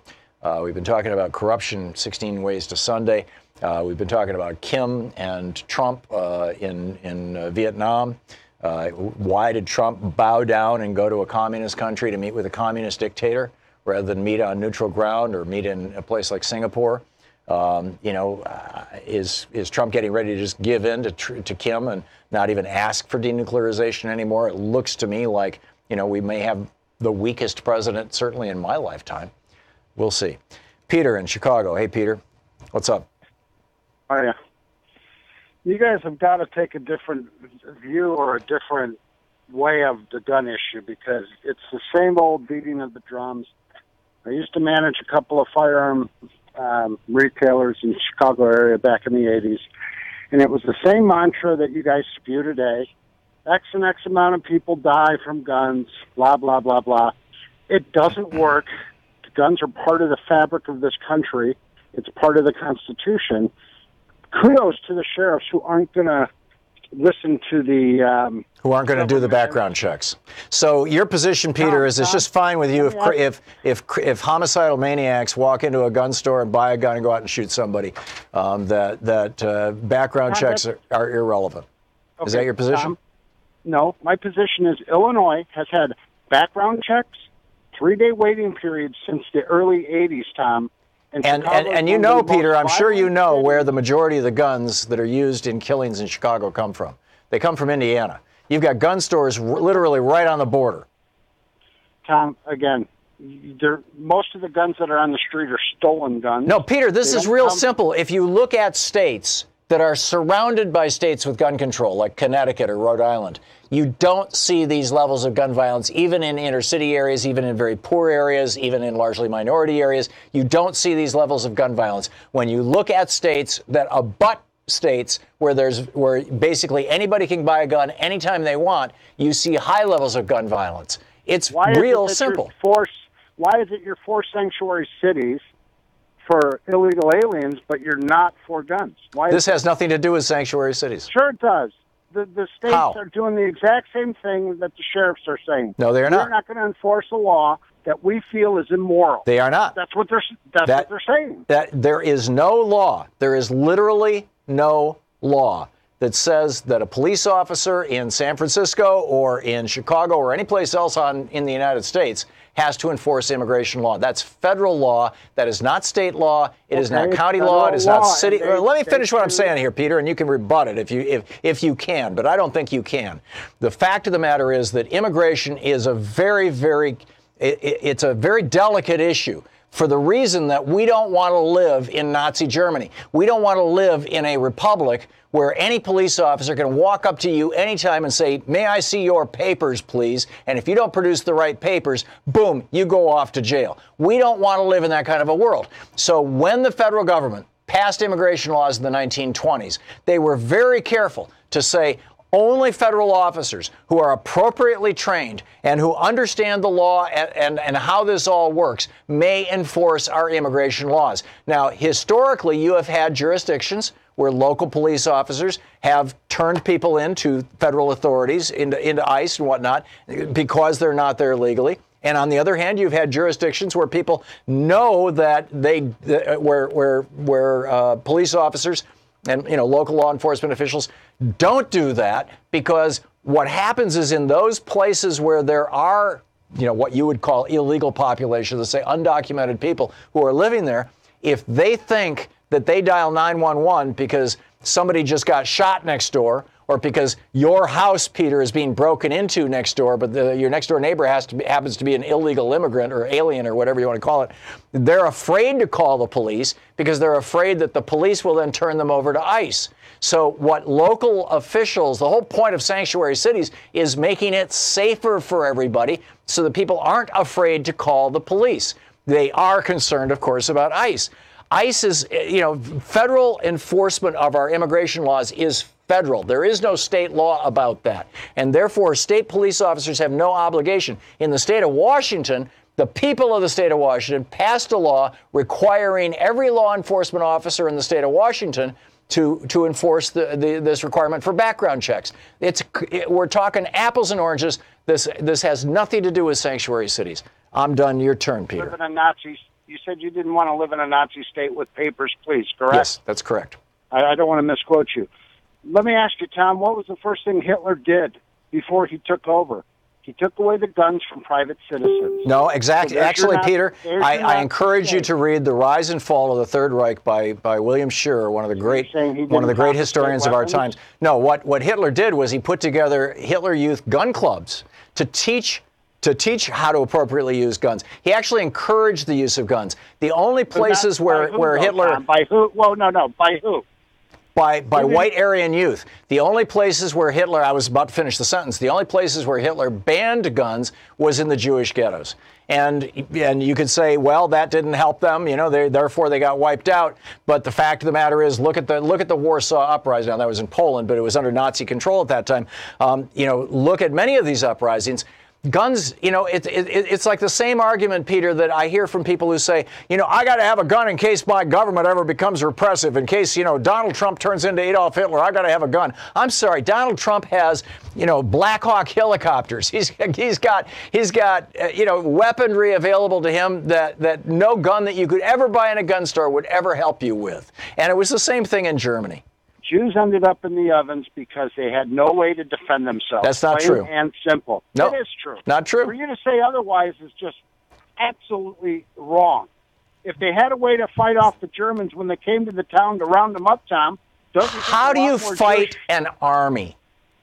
With a gun. That's how you fight an army. Yeah, and that's what they tried in Warsaw, and they were slaughtered. I mean, Peter, you're being ahistoric, first of all, and secondly, if you really think that your little guns that you're buying at your little gun store are going to protect you against a rogue U.S. government that's going to come, I mean, have a conversation with Roger Stone about the 18 FBI agents and the SWAT team and the guys in the Kevlar vests and the hundreds of weapons that were trained on his house when they decided that they were going to kick in his door, although apparently they knocked. I mean, come on, Peter. Let's be rational here. Do you know what the Freedom gun was that they dropped in France out of the airplanes? It was a single-shot 45. Do you know why they dropped those, Tom? So a Frenchman or anyone against Hitler could pick it up, go shoot a soldier, and take their weapon. Because without a gun, Tom, you're not going to. And that did not liberate France, Peter. It did not liberate France. What liberated France was thousands, tens of thousands, perhaps hundreds of thousands of American soldiers being willing to die on the beach in Normandy. That's what liberated France, weapons of war. Peter, we're going around in circles here. You're not going to convince me. I'm not going to convince you. I'm going to move along. Johnny in Lamarck, Texas. Hey, Johnny, what's up? Oh, thank you for ending that call, Tom. You're welcome. Listen, I've been really suspicious of Richard Mack and his Oath Keepers group for several years now. And after today, after listening to his responses to you and seeing his body language, I can't help but wonder if the Southern Poverty Law Center has not been keeping tabs on the Oath Keepers, along with all the other white supremacist groups. And if not, I don't know, but Johnny, I really don't want to be. Johnny, I really don't want to be having a conversation about Richard Mack when A, he's not here to defend himself, and B, going off on body language and things. I just don't think it's appropriate. I'm not attacking him personally, Tom. I'm asking you a valid question about the Oath Keepers and Southern Poverty Law Center. I frankly don't know the position of the Southern Poverty Law Center on the Oath Keepers. They do watch. Okay, Sean tells me that they're on their list, on their watch list. I don't know if they're listed as a terrorist organization. Have a good day. Okay, thanks a lot, Johnny. Tim, in Flemingsburg, Kentucky. Hey, Tim, what's up? Oh, are you talking to me? Tim, watching on YouTube. You're on the air. Yeah, I'm sorry. I thought you said Independence. I thought you said something else. I'm sorry. Yes, I'm Independence, Kentucky. Yeah, I was just going to say thank you so much for the work you do. I spoke with you earlier about the rocket launchers and stuff, and I was just going to say I think assault rifles are more about profit than they are about the rights of citizens. It helps out the NRA and the military-industrial complex while causing deaths of innocent civilians. That is my belief too, Tim. I agree with you. And then another thing I have to say is I have Republican friends who think they need guns in case someone like Bernie Sanders becomes president, so that they can defeat tyranny, right? Right. We got to have guns to stop from getting national health care and free college. That's serious stuff. Tim, I got to run, but thank you for the call. That's a good one. 45 minutes past the hour. You're listening to Thom Hartmann. Visit ThomHartmann.com for audio and video archive. If I don't have my gun, my kid might be able to go to college for free. We can't have that. We'll be right back.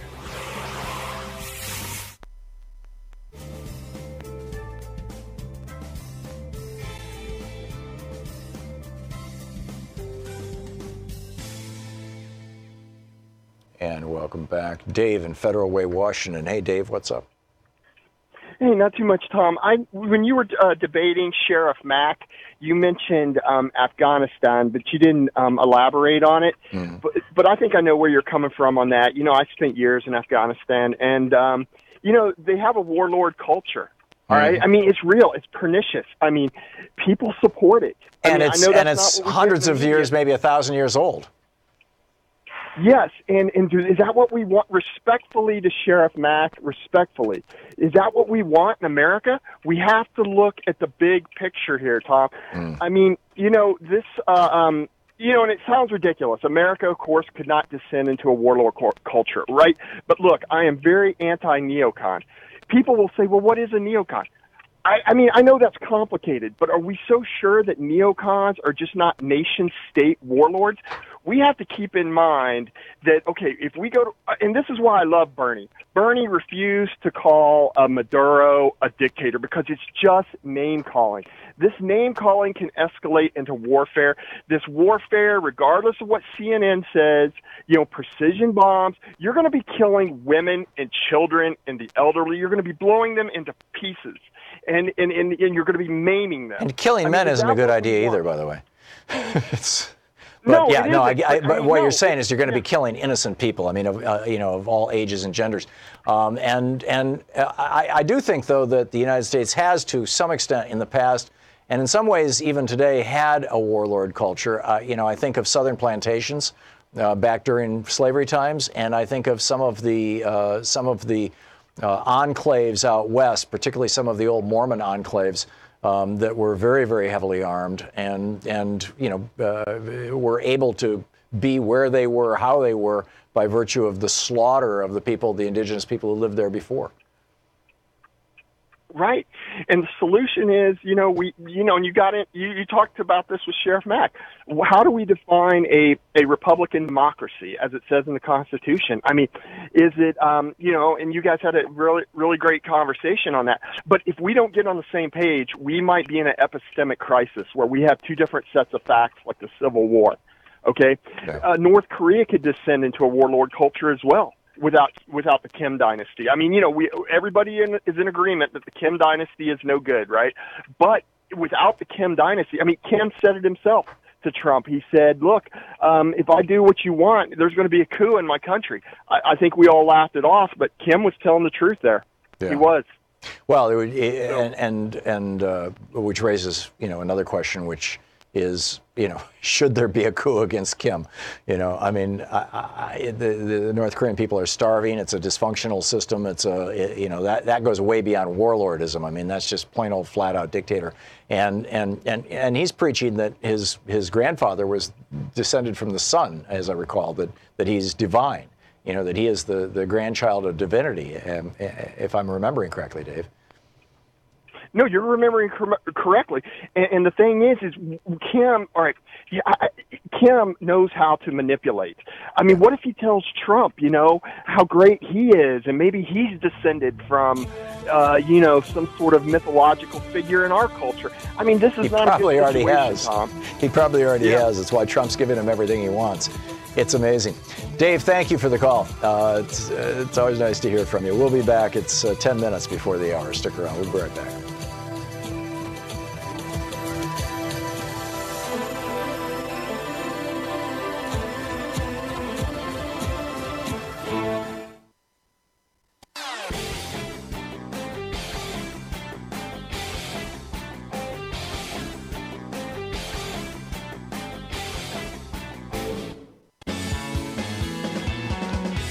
Welcome back. Thom Hartmann here with you, and Debbie in Gresham, Oregon. Hey, Debbie, what's up?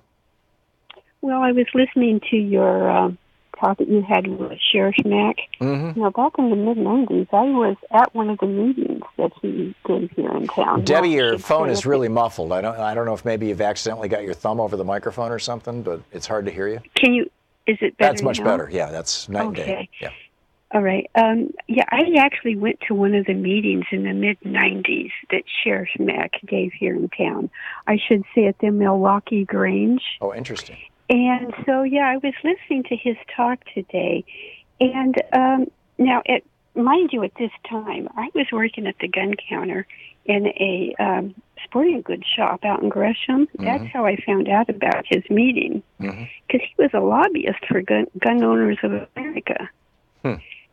So I went to this meeting, and he was selling his book, and he was trying to teach each and every one of us how to vote for sheriff. And, how the sheriff is the supreme or the supreme person that could... Yeah, Sheriff Mack believes the sheriffs are the top law enforcement officers in the United States. Right. And it's up to them to enforce the laws or not. And that way, it's up to the people to make sure that they vote for the right sheriff. And I noticed that now the other man who was speaking there was the author of The Fourth Right. And all of the other people I was attending this meeting with were what you called sovereign citizens, the non-tax-paying people. Right. And so it really struck me as kind of odd that there are many people in town were believing this type of thing. Yeah. And I never went back to another meeting, but right after this meeting was over, Sheriff Mack went to Arizona, and those people had an election down there, and they got rid of him. Yeah, yeah. And he's been trying to get back into elected office since, and it's not working. Yeah, it can be a very seductive idea because there's I think in many cases there's a large chunk of white supremacy embedded in this. We stole this country fair and square from the Indians and killed them off, and now we're the conquerors. Blah blah blah blah. There's the whole victimhood thing. With the big government and the liberals are trying to take away our freedoms and our guns, and through decades of really efficient propaganda, the NRA and the gun manufacturing lobby have conflated liberty and guns. And it's really weird. 1978, the NRA was supportive of gun control legislation. That year there was basically a coup in the NRA, and it was taken over by the firearms industry rather than being a sportsman's group. And suddenly they turned hard to the right, along with the Reagan administration, and that was the end of the story. Well, I know that because I was working while it was actually GI Joe's out there in Gresham when they were still in business. Yeah, and that's back in the mid-'70s when that all happened, and things started to get a little bit more militant. Yeah, and that led to the Tim McVeighs of the world and all these right-wing militia movements and things. It's amazing. Debbie, thank you for sharing that story. That's absolutely fascinating. I appreciate the call and thank you. James in Brookfield, Illinois. Hey, James, what's up? Yeah, hi, Tom. Hey, I want to expand a little bit on your one of your other callers who used the language of gun violence. Mm-hmm. And I'm wondering, does it make sense to kind of try to rebrand or remessage instead of, how they keep saying gun control is horrible? Well, what about gun safety? Mm-hmm. Or, what about firearm safety? Or just putting the message in the sense of, that it's a positive thing that's going to help people and not we're trying to take stuff away from you. You're talking about messaging here. I think that at a certain level, that's a useful thing. On the other hand, putting the word gun and the word safety in the same sentence is a bit of an oxymoron. If you just look at suicides, for example, the majority of gun deaths in the United States are suicides. Last year, I think it was around 28,000 suicides, which would have meant around 12,000 homicides. And when you look at suicide, all attempts at suicide, only about 5% are successful by means other than guns. But when a gun is the means used to attempt suicide, you have over a 90% success rate. In fact, you got to be fairly incompetent to try and kill yourself with a gun and not pull it off.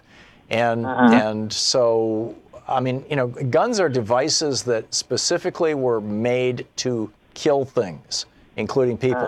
Guns, weapons of war, are specifically to kill people, and other guns, rifles and whatnot, to kill animals, right? Hunting and protection.